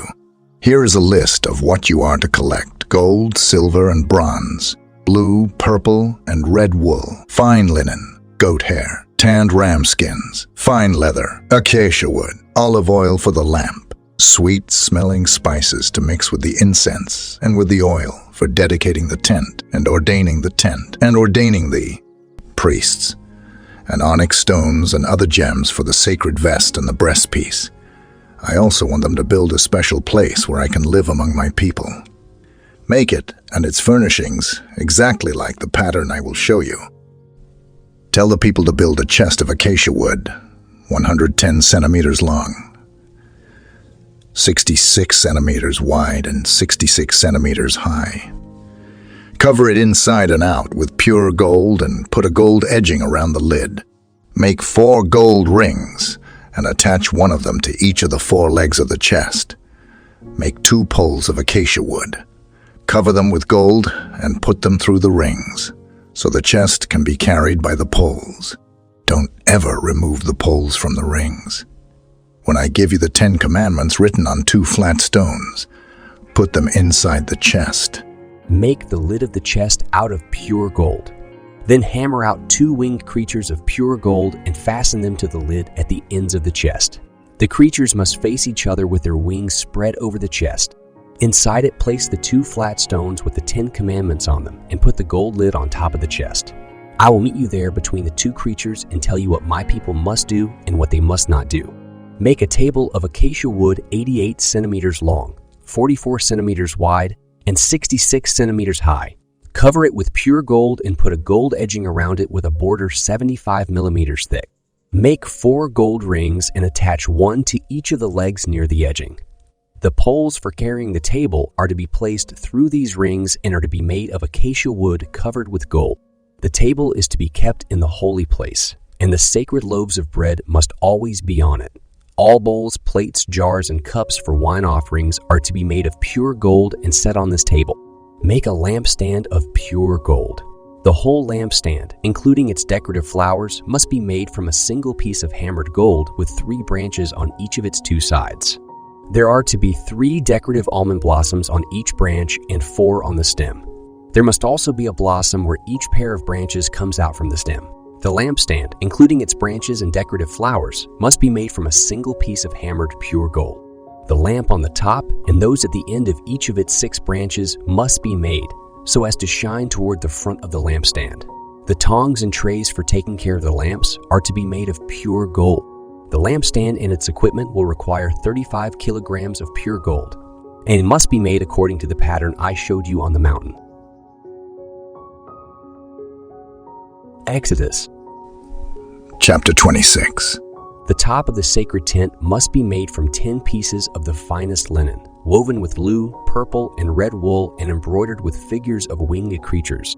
Make each piece 12 meters long and 2 meters wide and sew them together into 2 panels with 5 sections each. Put 50 loops of blue cloth along one of the wider sides of each panel, then fasten the 2 panels at the loops with 50 gold hooks.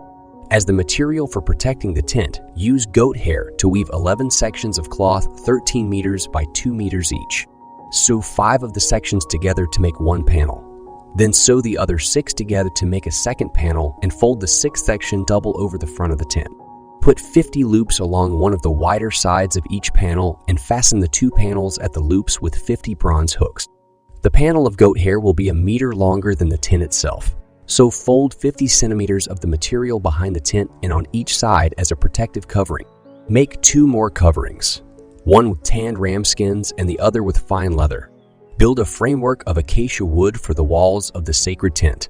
Make each frame 4 meters high and 66 centimeters wide with 2 wooden pegs near the bottom. Place 2 silver stands under each frame with sockets for the pegs so the frames can be joined together. Put 20 of these frames along the south side and 20 more along the north.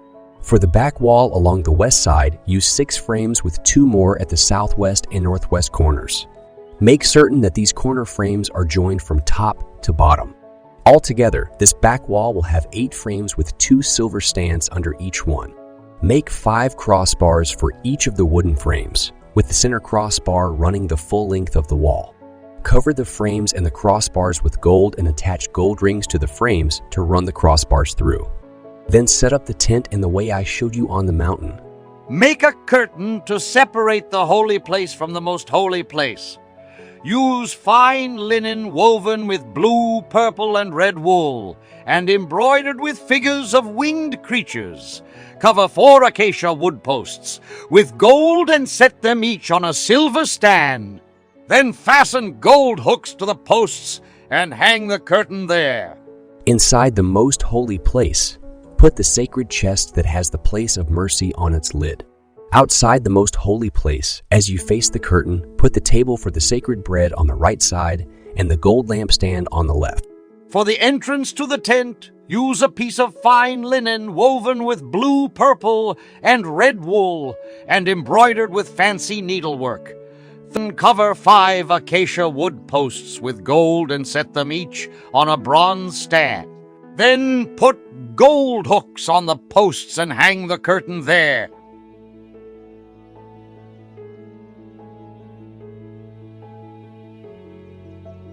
Exodus chapter 27.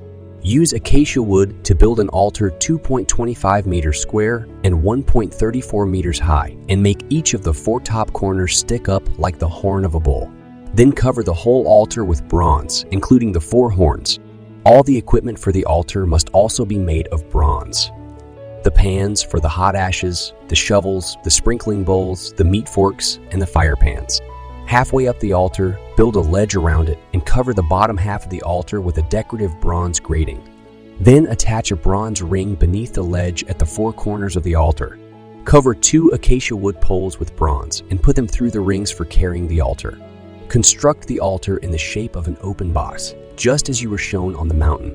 Surround the sacred tent with a courtyard 44 meters long on the south and north and 22 meters wide on the east and west. Use 20 bronze posts on bronze stands for the south and north and for the west. Then hang a curtain of fine linen on the posts along each of these 3 sides by using silver hooks and rods. Place 3 bronze posts on each side of the entrance at the east and hang a curtain 6.67 meters wide on each set of posts. Use 4 more of these posts for the entranceway. Then hang on them an embroidered curtain of fine linen 9 meters long and woven with blue, purple, and red wool. Make the curtains that surround the courtyard 2.25 meters high and hang them from the bronze posts with silver hooks and rods. Make the rest of the equipment for the sacred tent of bronze, including the pegs for the tent and for the curtains surrounding the courtyard. Command the people of Israel to supply you with the purest olive oil. Do this so the lamp will keep burning in front of the curtain that separates the holy place from the most holy place, from the most holy place from the most holy place where the sacred chest is kept. Aaron and his sons are responsible for keeping the lamp burning every night in the sacred tent. The Israelites must always obey this command.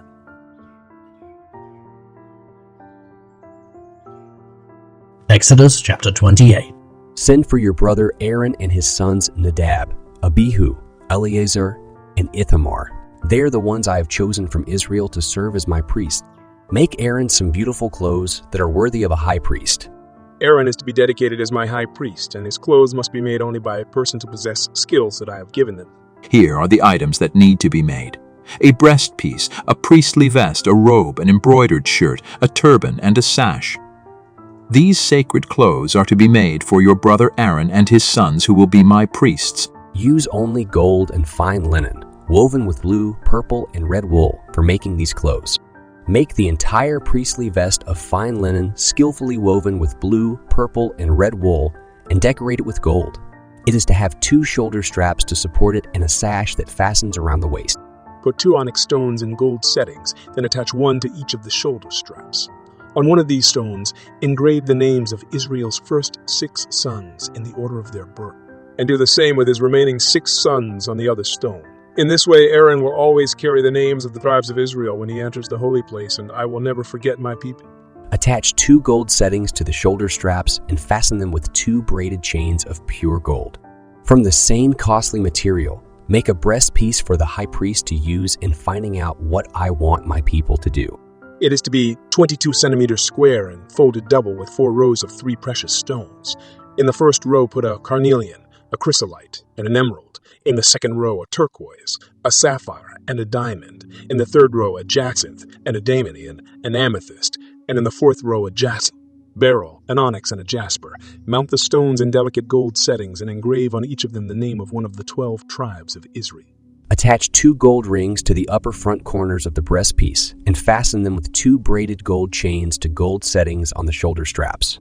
Attach 2 other gold rings to the lower inside corners next to the vest and 2 more near the bottom of the shoulder straps right above the sash. Then take a blue cord and tie the 2 lower rings on the breastpiece to those on the vest. This will keep the breastpiece in place. In this way, Aaron will have the names of the 12 tribes of Israel written on his heart each time he enters the holy place, and I will never forget my people. He must also wear on his breastpiece the 2 small objects that he uses to receive answers from me. Under his vest, Aaron must wear a robe of blue wool with an opening in the center for his head. Be sure to bind the material around the collar to keep it from wearing out. Along the hem of the robe, weave pomegranates of blue, purple, and red wool with a gold bell between each of them. If Aaron wears these clothes when he enters the holy place as my high priest, the sound of the bells will be heard, and his life will not be in danger. On a narrow strip of pure gold engraved the words, "Dedicated to the Lord." Fasten it to the front of Aaron's turban with a blue cord, so he can wear it on his forehead. This will show that he will take on himself the guilt for any sins the people of Israel commit in offering their gifts to me, and I will forgive them. Make Aaron's robe and turban of fine linen and decorate his sash with fancy needlework. Since Aaron's sons are priests, they should also look dignified. So make robes, sashes, and special caps for them. Then dress Aaron and his sons in these clothes. Pour olive oil on their heads and ordain them as my priests. Make linen shorts for them that reach from the waist down to the thigh so they won't expose themselves. Whenever they enter the sacred tent or serve at the altar or enter the holy place, they must wear these shorts, or else they will be guilty and die. This same rule applies to any of their descendants who serve as priests. Exodus chapter 29. When you ordain Aaron and his sons to serve me as priests, choose a young bull and 2 rams that have nothing wrong with them. Then from your finest flour, make 3 batches of dough without yeast. Shape some of it into larger loaves, some into smaller loaves mixed with olive oil, and the rest into thin wafers brushed with oil. Put all of this bread in a basket and bring it when you come to sacrifice the 3 animals to me. Bring Aaron and his sons to the entrance of the sacred tent and tell them to wash themselves. Dress Aaron in the priestly shirt, the robe that goes under the sacred vest, the vest itself, the breastpiece, and the sash. Put on his turban with its narrow strip of engraved gold, and then ordain him by pouring olive oil on his head. Next, dress Aaron's sons in their special shirts, caps, and sashes, then ordain them, because they and their descendants will always be priests. Lead the bull to the entrance of the sacred tent, where Aaron and his sons will lay their hands on its head. Kill the bull near my altar in front of the tent. Use a finger to smear some of its blood on each of the 4 corners of the altar and pour out the rest of the blood on the ground next to the altar. Then take the fat from the animal's insides, as well as the lower part of the liver and the 2 kidneys with their fat, and send them up as an offering to me in the smoke from the altar. But the meat, the skin, and the food still in the bull's stomach must be burned outside the camp as an offering to ask forgiveness for the sins of the priest. Bring one of the rams to Aaron and his sons and tell them to lay their hands on its head. Kill the ram and splatter its blood against all 4 sides of the altar. Cut up the ram, wash its insides and legs, and lay all of its parts on the altar, including the head. Then make sure that the whole animal goes up in smoke with a smell that pleases me. Bring the other ram to Aaron and his sons and tell them to lay their hands on its head. Kill the ram and place some of its blood on Aaron's right earlobe, his right thumb, and the big toe of his right foot. Do the same for each of his sons and splatter the rest of the blood against the four sides of the altar. Then take some of the blood from the altar, mix it with the oil used for ordination, and sprinkle it on Aaron and his clothes and also on his sons and their clothes. This will show that they and their clothes have been dedicated to me. This ram is part of the ordination service. So remove its right hind leg, its fat tail, the fat on its insides, as well as the lower part of the liver and the 2 kidneys with their fat. Take 1 loaf of each kind of bread from the basket and put this bread, together with the meat, into the hands of Aaron and his sons. Then they will lift it all up to show that it is dedicated to me. After this, put the meat and bread on the altar and send them up in smoke with a smell that pleases me. You may eat the choice ribs from this second ram, but you must first lift them up to show that this meat is dedicated to me. In the future, when anyone from Israel offers the ribs and a hind leg of a ram either to ordain a priest or to ask for my blessing, the meat belongs to me, but it may be eaten by the priest. This law will never change.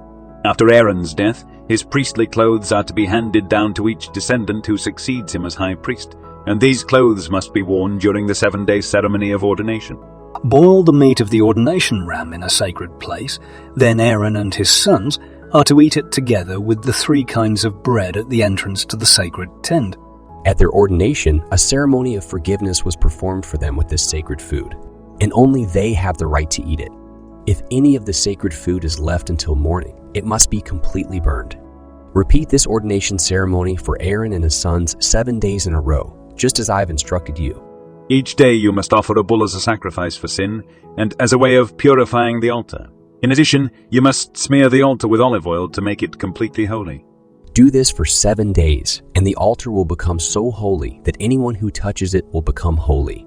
Each day you must sacrifice 2 lambs a year old, 1 in the morning and 1 in the evening. With each lamb offer 1 kilogram of your finest flour mixed with a liter of pure olive oil, and also pour out a liter of wine as an offering. The smell of this sacrifice on the fires of the altar will be pleasing to me. You and your descendants must always offer this sacrifice on the altar at the entrance to the sacred tent. People of Israel, I will meet and speak with you there, and my shining glory will make the place holy.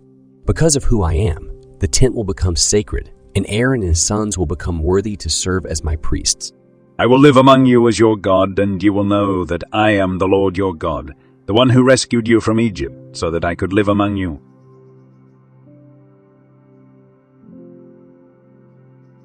Exodus chapter 30. Build an altar of acacia wood where you can burn incense. Make it 45 centimeters square and 90 centimeters high, and make each of its 4 corners stick up like the horn of a bull. Cover it with pure gold and put gold edging around it. Then below the edging on opposite sides attach 2 gold rings through which you can put the poles for carrying the altar. These poles are also to be made of acacia wood covered with gold. Put the altar in front of the inside curtain of the sacred tent. The chest with the place of mercy is kept behind that curtain, and I will talk with you there. From now on, when Aaron takes care of the lamps each morning and evening, he must burn sweet-smelling incense to me on the altar. Burn only the proper incense on the altar and never use it for grain sacrifices or animal sacrifices or drink offerings. Once a year, Aaron must purify the altar by smearing on its 4 corners the blood of an animal sacrificed for sin, and this practice must always be followed. The altar is sacred because it is dedicated to me. The Lord said to Moses, Find out how many grown men there are in Israel, and require each of them to pay me to keep him safe from danger, while you are counting them. Each man over 19, whether rich or poor, must pay me the same amount of money, weighed according to the official standards. This money is to be used for the upkeep of the sacred tent, and because of it, I will never forget my people. The Lord said to Moses, Make a large bronze bowl and a bronze stand for it. Then put them between the altar for sacrifice and the sacred tent, so the priests can wash their hands and feet before entering the tent or offering a sacrifice on the altar. Each priest in every generation must wash himself in this way, or else he will die right there. The Lord said to Moses, Mix 4 liters of olive oil with the following costly spices: 6 kilograms of myrrh, 3 kilograms of cinnamon, 3 kilograms of cane, and 6 kilograms of cassia. Measure these according to the official standards. Then use this sacred mixture for dedicating the tent and chest, the table with its equipment, the lampstand with its equipment, the incense altar with all its utensils, the altar for sacrifices, and the large bowl with its stand. By dedicating them in this way, you will make them so holy that anyone who even touches them will become holy. When you ordain Aaron and his sons as my priests, sprinkle them with some of this oil and say to the people of Israel, this oil must always be used in the ordination service of a priest. It is holy because it is dedicated to the Lord. So treat it as holy. Don't ever use it for everyday purposes or mix any for yourselves. If you do, you will no longer belong to the Lord's people. Mix equal amounts of the costly spices staked, onycha, galbanum, and pure frankincense. Then add salt to make the mixture pure and holy. Pound some of it into powder and sprinkle it in front of the sacred chest, where I meet with you. Be sure to treat this incense as something very holy. It is truly holy because it is dedicated to me. So don't ever make any for yourselves. If you ever make any of it to use as perfume, you will no longer belong to my people. Exodus chapter 31. The Lord said to Moses, I have chosen Bezalel from Judah tribe to make the sacred tent and its furnishings. Not only have I filled him with my spirit, but I have given him wisdom and made him a skilled craftsman who can create objects of art with gold, silver, bronze, precious stones, and wood. I have appointed Aholiab from the tribe of Dan to work with him, and I have also given skills to those who will help them make everything exactly as I have commanded you. The sacred tent with its furnishings, the sacred chest with its place of mercy, the table with all that is on it, the lamp with its equipment, the incense altar, the altar for sacrifices with its equipment, the bronze bowl with its stand, the beautiful priestly clothes for Aaron and his sons, the oil for dedication and ordination services, and the sweet-smelling incense for the holy place. Moses told the Israelites that the Lord had said, The Sabbath belongs to me. Now I command you and your descendants to always obey the laws of the Sabbath. By doing this, you will know that I have chosen you as my own. Keep the Sabbath holy. You have 6 days to do your work, but the Sabbath is mine, and it must remain a day of rest. If you work on the Sabbath, you will no longer be part of my people, and you will be put to death. Every generation of Israelites must respect the Sabbath. This day will always serve as a reminder, both to me and to the Israelites, that I made the heavens and the earth in 6 days. Then on the 7th day, I rested and relaxed. When God had finished speaking to Moses on Mount Sinai, he gave him the 2 flat stones on which he had written all his laws with his own hand.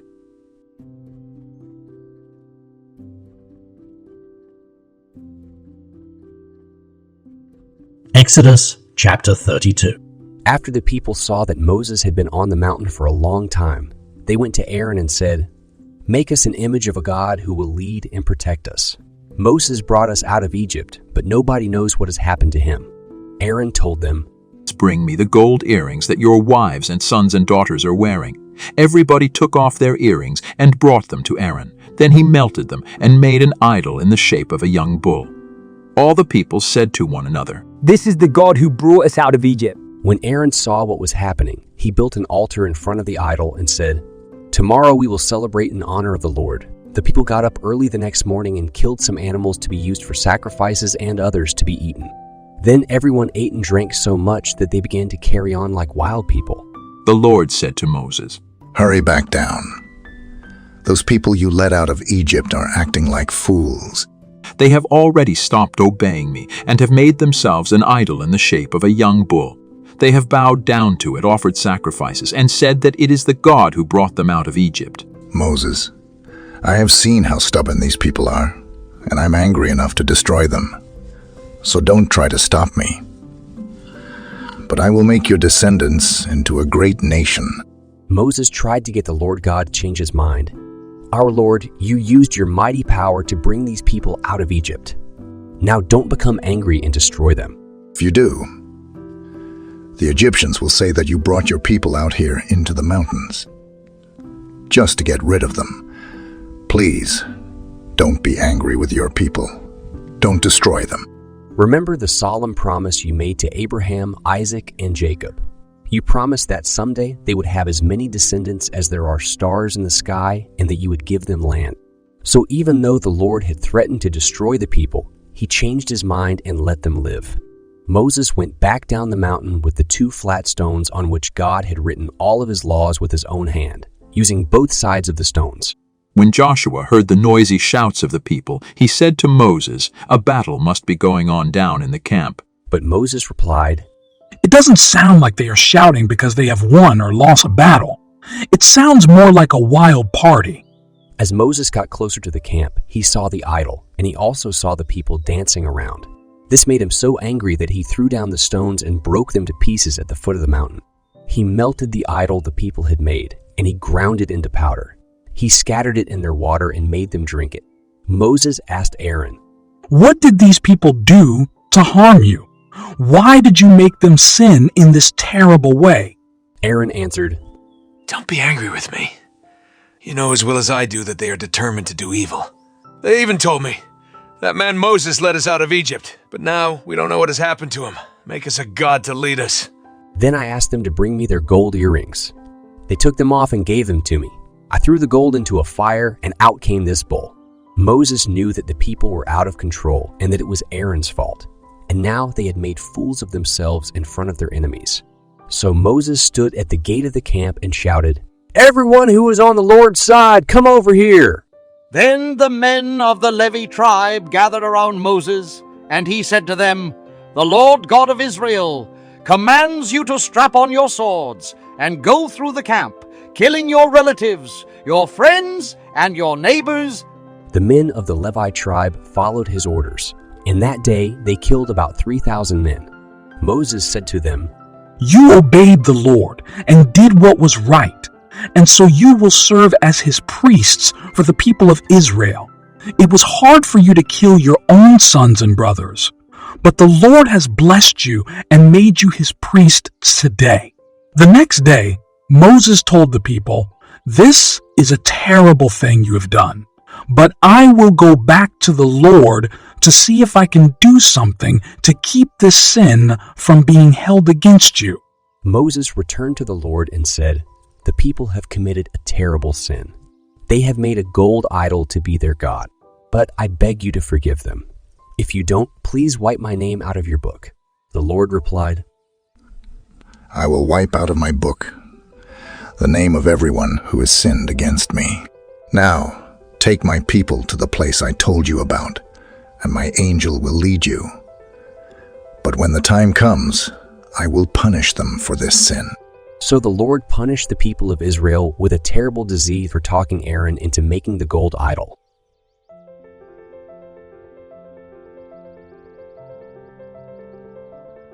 Exodus chapter 33. The Lord said to Moses, "You led the people of Israel out of Egypt. Now get ready to lead them to the land I promised their ancestors Abraham, Isaac, and Jacob.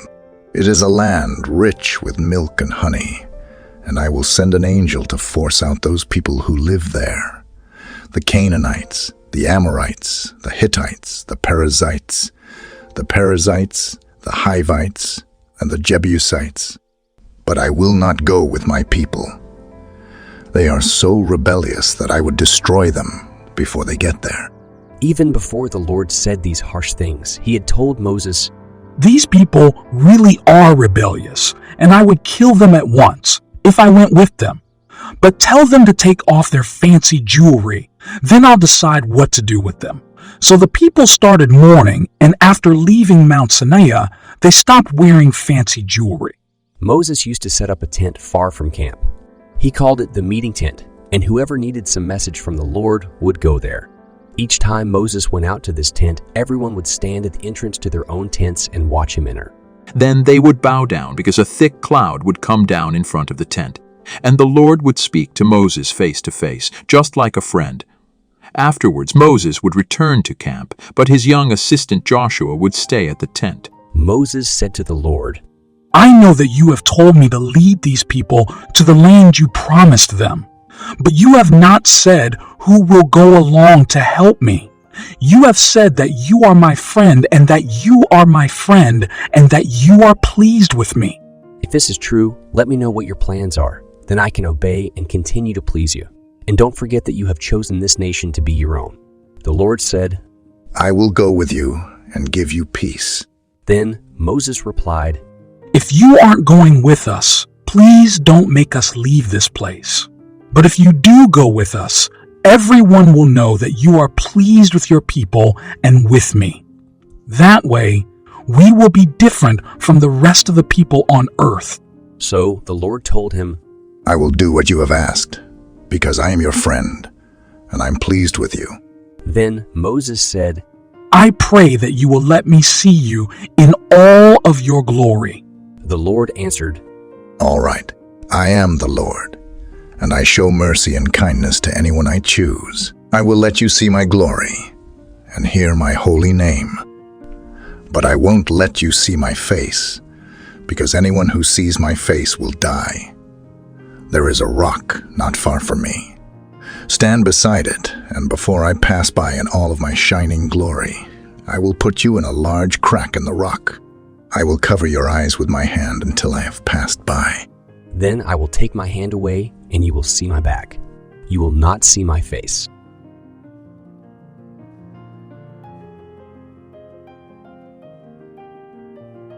Exodus chapter 34. One day, the Lord said to Moses, Cut 2 flat stones, like the first ones I made, and I will write on them the same commandments that were on the 2 you broke. Be ready tomorrow morning to come up Mount Sinai and meet me at the top. No one is to come with you, or to be on the mountain at all. Don't even let the sheep and cattle graze at the foot of the mountain. So Moses cut 2 flat stones like the first ones, and early the next morning he carried them to the top of Mount Sinai, just as the Lord had commanded. The Lord God came down in a cloud and stood beside Moses, there on the mountain. God spoke his holy name, the Lord. Then he passed in front of Moses and called out, I am the Lord God. I am merciful and very patient with my people. I show great love, and I can be trusted. I keep my promises to my people forever, but I also punish anyone who sins. When people sin, I punish them and their children, and also their grandchildren and great-grandchildren. Moses quickly bowed down to the ground and worshipped the Lord. He prayed, Lord, if you really are pleased with me, I pray that you will go with us. It is true that these people are sinful and rebellious, but forgive our sin and let us be your people. The Lord said, I promise to perform miracles for you that have never been seen anywhere on earth.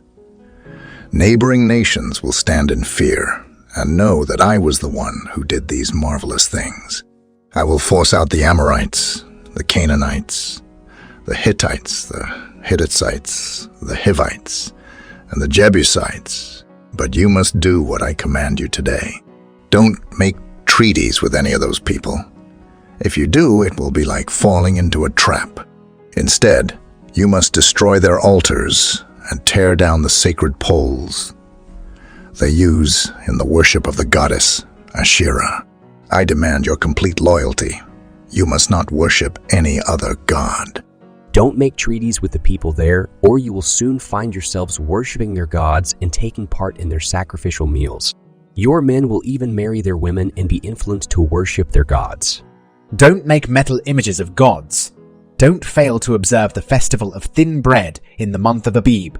Obey me and eat bread without yeast for 7 days during Abib, because that is the month you left Egypt. The first-born males of your families and of your flocks and herds belong to me. You can save the life of a first-born donkey by sacrificing a lamb. If you don't, you must break the donkey's neck You must save every first-born son. Bring an offering every time you come to worship. Work for 6 days and rest on the seventh day, even during the seasons for plowing and harvesting. Celebrate the Harvest Festival each spring when you start harvesting your wheat, and celebrate the Festival of Shelters each autumn when you pick your fruit. Your men must come to worship me 3 times a year, because I am the Lord God of Israel. As you advance, I will force the nations out of your land and enlarge your borders. Then no one will try to take your property when you come to worship me these 3 times each year. When you sacrifice an animal on the altar, don't offer bread made with yeast, and don't save any part of the Passover meal for the next day. I am the Lord your God, and you must bring the first part of your harvest to the place of worship. Don't boil a young goat in its mother's milk. The Lord told Moses to put these laws in writing as part of his agreement with Israel. Moses stayed on the mountain with the Lord for 40 days and nights without eating or drinking, and he wrote down the 10 Commandments, the most important part of God's agreement with his people. Moses came down from Mount Sinai carrying the 10 Commandments. His face was shining brightly because the Lord had been speaking to him. But Moses did not know at first that his face was shining. When Aaron and the others looked at Moses, they saw this, and they were afraid to go near him. Moses called out for Aaron and the leaders to come to him, and he spoke with them. Then the rest of the people of Israel gathered around Moses, and he gave them the laws that the Lord had given him on Mount Sinai. The face of Moses kept shining, and after he had spoken with the people, he covered his face with a veil. Moses would always remove the veil when he went into the sacred tent to speak with the Lord. And when he came out, he would tell the people everything the Lord had told him to say. They could see that his face was still shining. So after he had spoken with them, he would put the veil back on and leave it on until the next time he went to speak with the Lord. Exodus chapter 35. Moses called together the people of Israel and told them that the Lord had said, You have 6 days in which to do your work. But the 7th day must be dedicated to me, your Lord. As a day of rest, whoever works on the Sabbath will be put to death. Don't even build a cooking fire at home on the Sabbath. Moses told the people of Israel that the Lord had said, I will welcome an offering from anyone who wants to give something. You may bring gold, silver, or bronze, blue, purple, or red wool, fine linen, goat hair, tanned ram skin or fine leather, acacia wood, olive oil for the lamp, sweet, smelling spices for the oil of dedication and for the incense, or onyx stones or other gems for the sacred vest and breastpiece. If you have any skills, you should use them to help make what I have commanded. The sacred tent with its covering and hooks, its framework and crossbears, and its post and stands. The sacred chest with its carrying poles, its place of mercy, and the curtain in front of it. The table with its carrying poles and all that goes on it, including the sacred bread, the lamp with its equipment and oil, the incense altar with its carrying poles and sweet-smelling incense, the ordination oil, the curtain for the entrance to the sacred tent, the altar for sacrifices with its bronze grating, its carrying poles, and its equipment, the large bronze bowl with its stand, the curtains with the posts and stands that go around the courtyard and the curtain at the entrance, and ropes for the tent in the courtyard, and the finely woven priestly clothes for Aaron and his sons. Moses finished speaking and everyone left.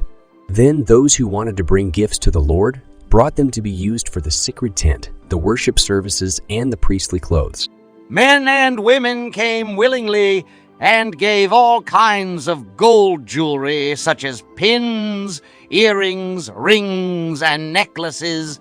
Everyone brought their blue, purple, and red wool, their fine linen, and their cloth made of goat hair, as well as their ram skins dyed red and their fine leather. Anyone who had silver or bronze or acacia wood brought it as a gift to the Lord. The women who were good at weaving cloth brought the blue, purple, and red wool and the fine linen they had made. And the women who knew how to make cloth from goat hair were glad to do so.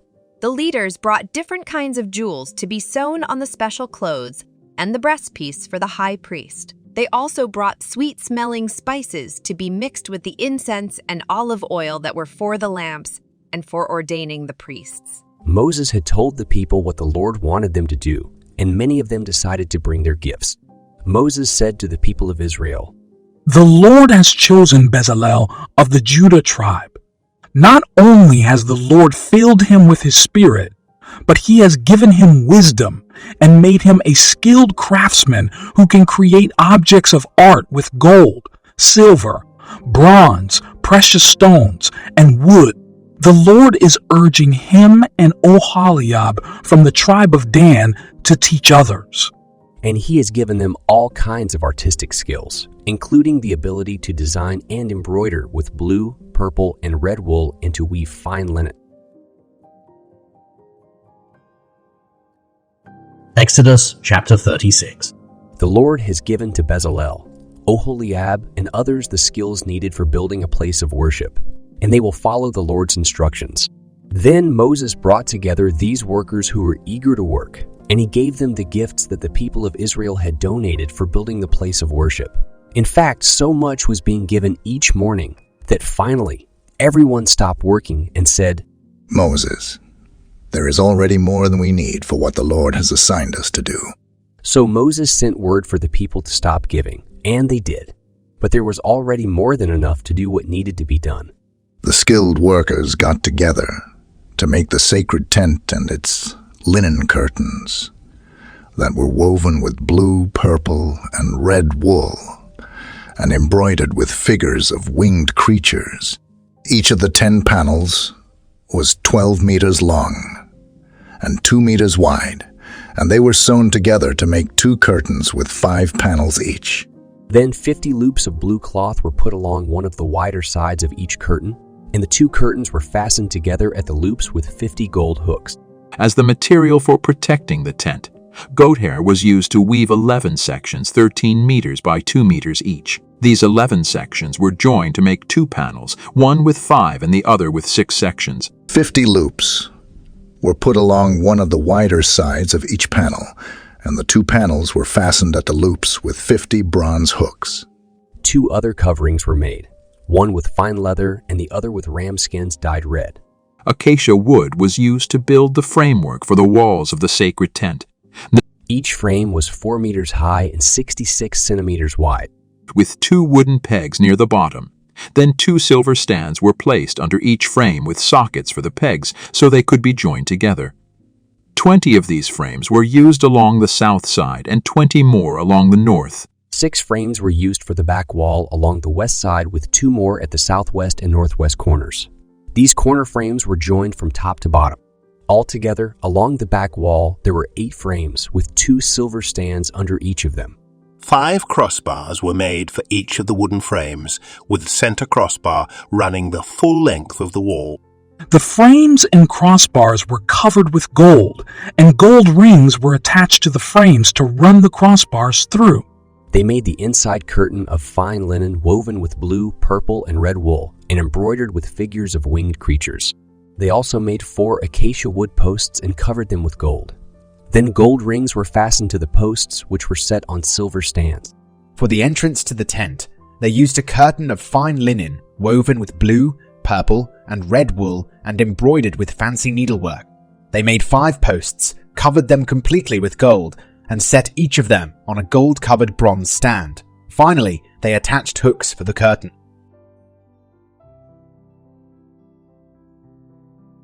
Exodus chapter 37.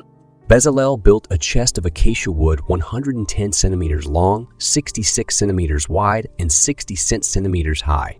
He covered it inside and out with pure gold and put a gold edging around the top.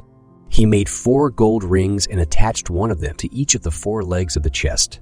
Then he made 2 poles of acacia wood, covered them with gold, and put them through the rings so the chest could be carried by the poles.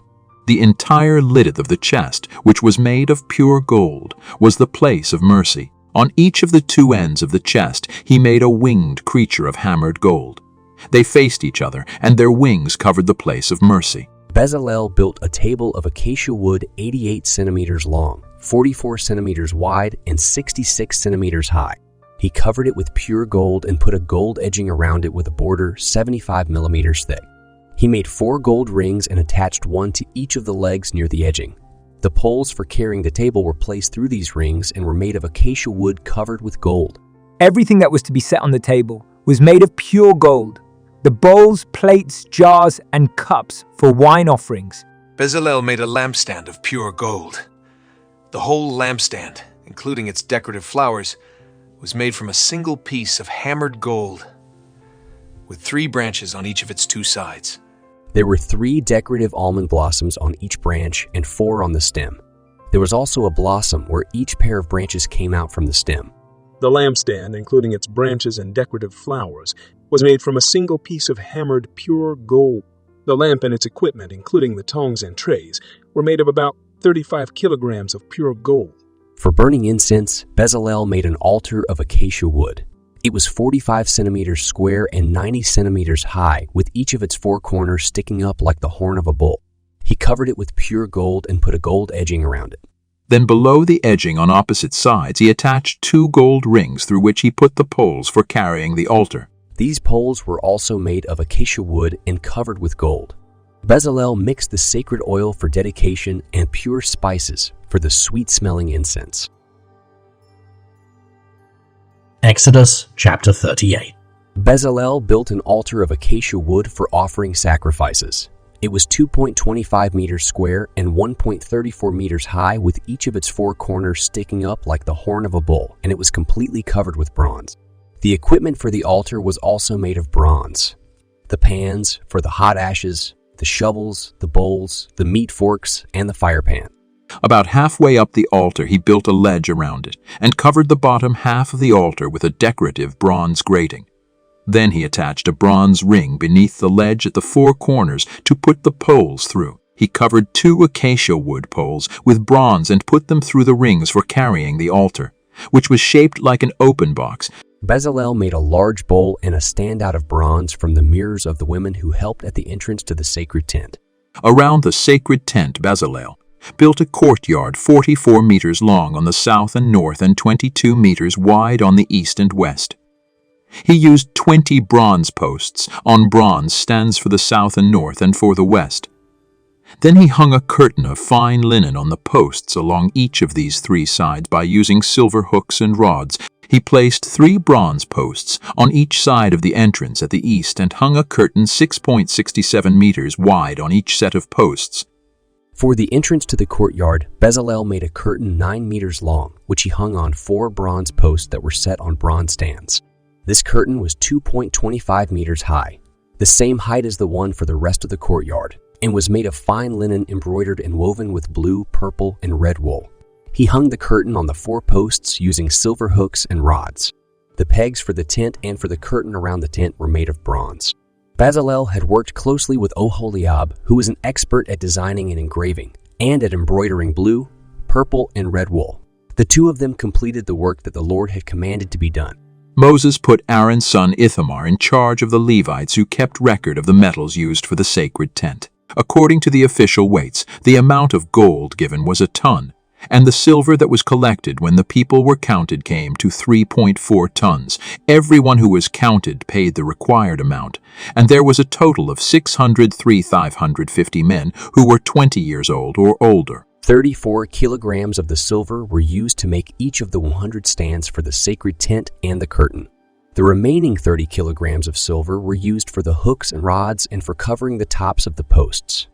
2,425 kilograms of bronze were given, and it was used to make the stands for the entrance to the tent, the altar and its grating, the equipment for the altar, the stands for the posts that surrounded the courtyard, including those at the entrance to the courtyard, and the pegs for the tent and the courtyard.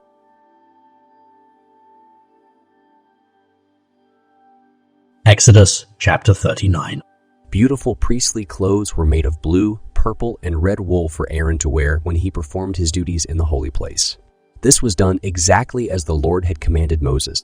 The entire priestly vest was made of fine linen, woven with blue, purple, and red wool.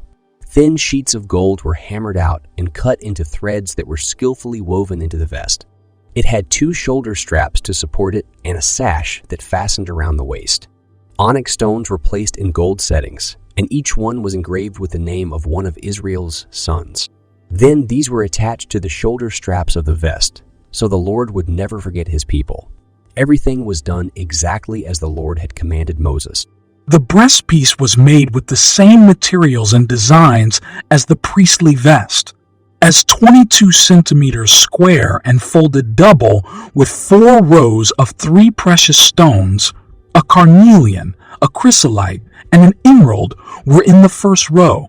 A turquoise, a sapphire, and a diamond were in the second row. A sapphire and a diamond were in the second row. Jasper were in the 4th row. They were mounted in a delicate gold setting, and on each of them was engraved the name of one of the 12 tribes of Israel. 2 gold rings were attached to the upper front corners of the breastpiece and fastened with 2 braided gold chains to gold settings on the shoulder straps. Other gold rings were attached to the lower inside corners next to the vest, and 2 more near the bottom of the shoulder straps right above the sash. To keep the breastpiece in place, a blue cord was used to tie the 2 lower rings on the breastpiece to those on the vest. These things were done exactly as the Lord had commanded Moses. Priestly robe was made of blue wool with an opening in the center for the head. The material around the collar was bound so as to keep it from wearing out. Along the hem of the robe were woven pomegranates of blue, purple, and red wool with a bell of pure gold between each of them. This robe was to be worn by Aaron when he performed his duties. Everything that Aaron and his sons wore was made of fine linen woven with blue, purple, and red wool, including their robes and turbans, their fancy caps and underwear, and even their sashes that were embroidered with needlework. Words dedicated to the Lord were engraved on a narrow strip of pure gold, which was fastened to Aaron's turban. These things were done exactly as the Lord had commanded Moses. So the people of Israel finished making everything the Lord had told Moses to make. Then they brought it all to Moses. The sacred tent and its equipment, including the hooks, the framework and crossbars, and its posts and stands, the covering of tanned ram skins and fine leather, the inside curtain, the sacred chest with its carrying poles and the place of mercy, the table with all that goes on it, including the sacred bread, the lampstand of pure gold, together with its equipment and oil, the gold-covered incense altar, the ordination oil and the sweet-smelling incense, the curtain for the entrance to the tent, the bronze altar for sacrifices with its bronze grating, its carrying poles and its equipment, the large bronze bowl with its stand, the curtain with its posts and cords and its pegs and stands that go around the courtyard, everything needed for the sacred tent, and the finely woven priestly clothes for Aaron and his son. When Moses saw that the people had done everything exactly as the Lord had commanded, he gave them his blessing. Exodus chapter 40. The Lord said to Moses, "Set up my tent on the first day of the year, and put the chest with the 10 commandments behind the inside curtain. Bring in the table and set on it those things that are made for it. Also bring in the lampstand and attach the lamps to it. Then place the gold altar of incense in front of the sacred chest and hang a curtain at the entrance to the tent. Set the altar for burning sacrifices in front of the entrance to my tent. Put the large bronze bowl between the tent and the altar and fill the bowl with water. Surround the tent and the altar with the wall of curtains and hang the curtain that was made for the entrance. Use the sacred olive oil to dedicate to me the tent and everything in it. Do the same thing with the altar for offering sacrifices and its equipment, and with the bowl and its stand. Bring Aaron and his sons to the entrance of the tent and tell them to wash themselves. Dress Aaron in the priestly clothes.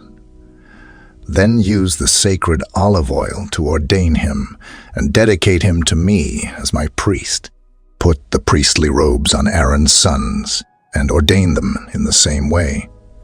So they and their descendants will always be my priests." Moses followed the Lord's instructions, and on the first day of the first month of the second year, the sacred tent was set up. The posts, stands, and framework were put in place. Then the 2 layers of coverings were hung over them. The stones with the 10 commandments written on them were stored in the sacred chest. The place of mercy was put on top of it. and the carrying poles were attached. The chest was brought into the tent and set behind the curtain in the most holy place. These things were done exactly as the Lord had commanded Moses. The table for the sacred bread was put along the north wall of the holy place, after which the bread was set on the table. The lampstand was put along the south wall. Then the lamps were attached to it there in the presence of the Lord. The gold incense altar was set up in front of the curtain, and sweet-smelling incense was burned on it. These things were done exactly as the Lord had commanded Moses. The curtain was hung at the entrance to the sacred tent. Then the altar for offering sacrifices was put in front of the tent, and animal sacrifices and gifts of grain were offered there. The large bronze bowl was placed between the altar and the entrance to the tent. It was filled with water. Then Moses and Aaron, together with Aaron's sons, washed their hands and feet. In fact, they washed each time before entering the tent or offering sacrifices at the altar. These things were done exactly as the Lord had commanded Moses. Finally, Moses had the curtains hung around the courtyard and at the entrance. Suddenly, the sacred tent was covered by a thick cloud and filled with the glory of the Lord. And so Moses could not enter the tent. Whenever the cloud moved from the tent, the people would break camp and follow. Then they would set up camp and stay there until it moved again. No matter where the people traveled, the Lord was with them. Each day his cloud was over the tent, and each night a fire could be seen in the cloud.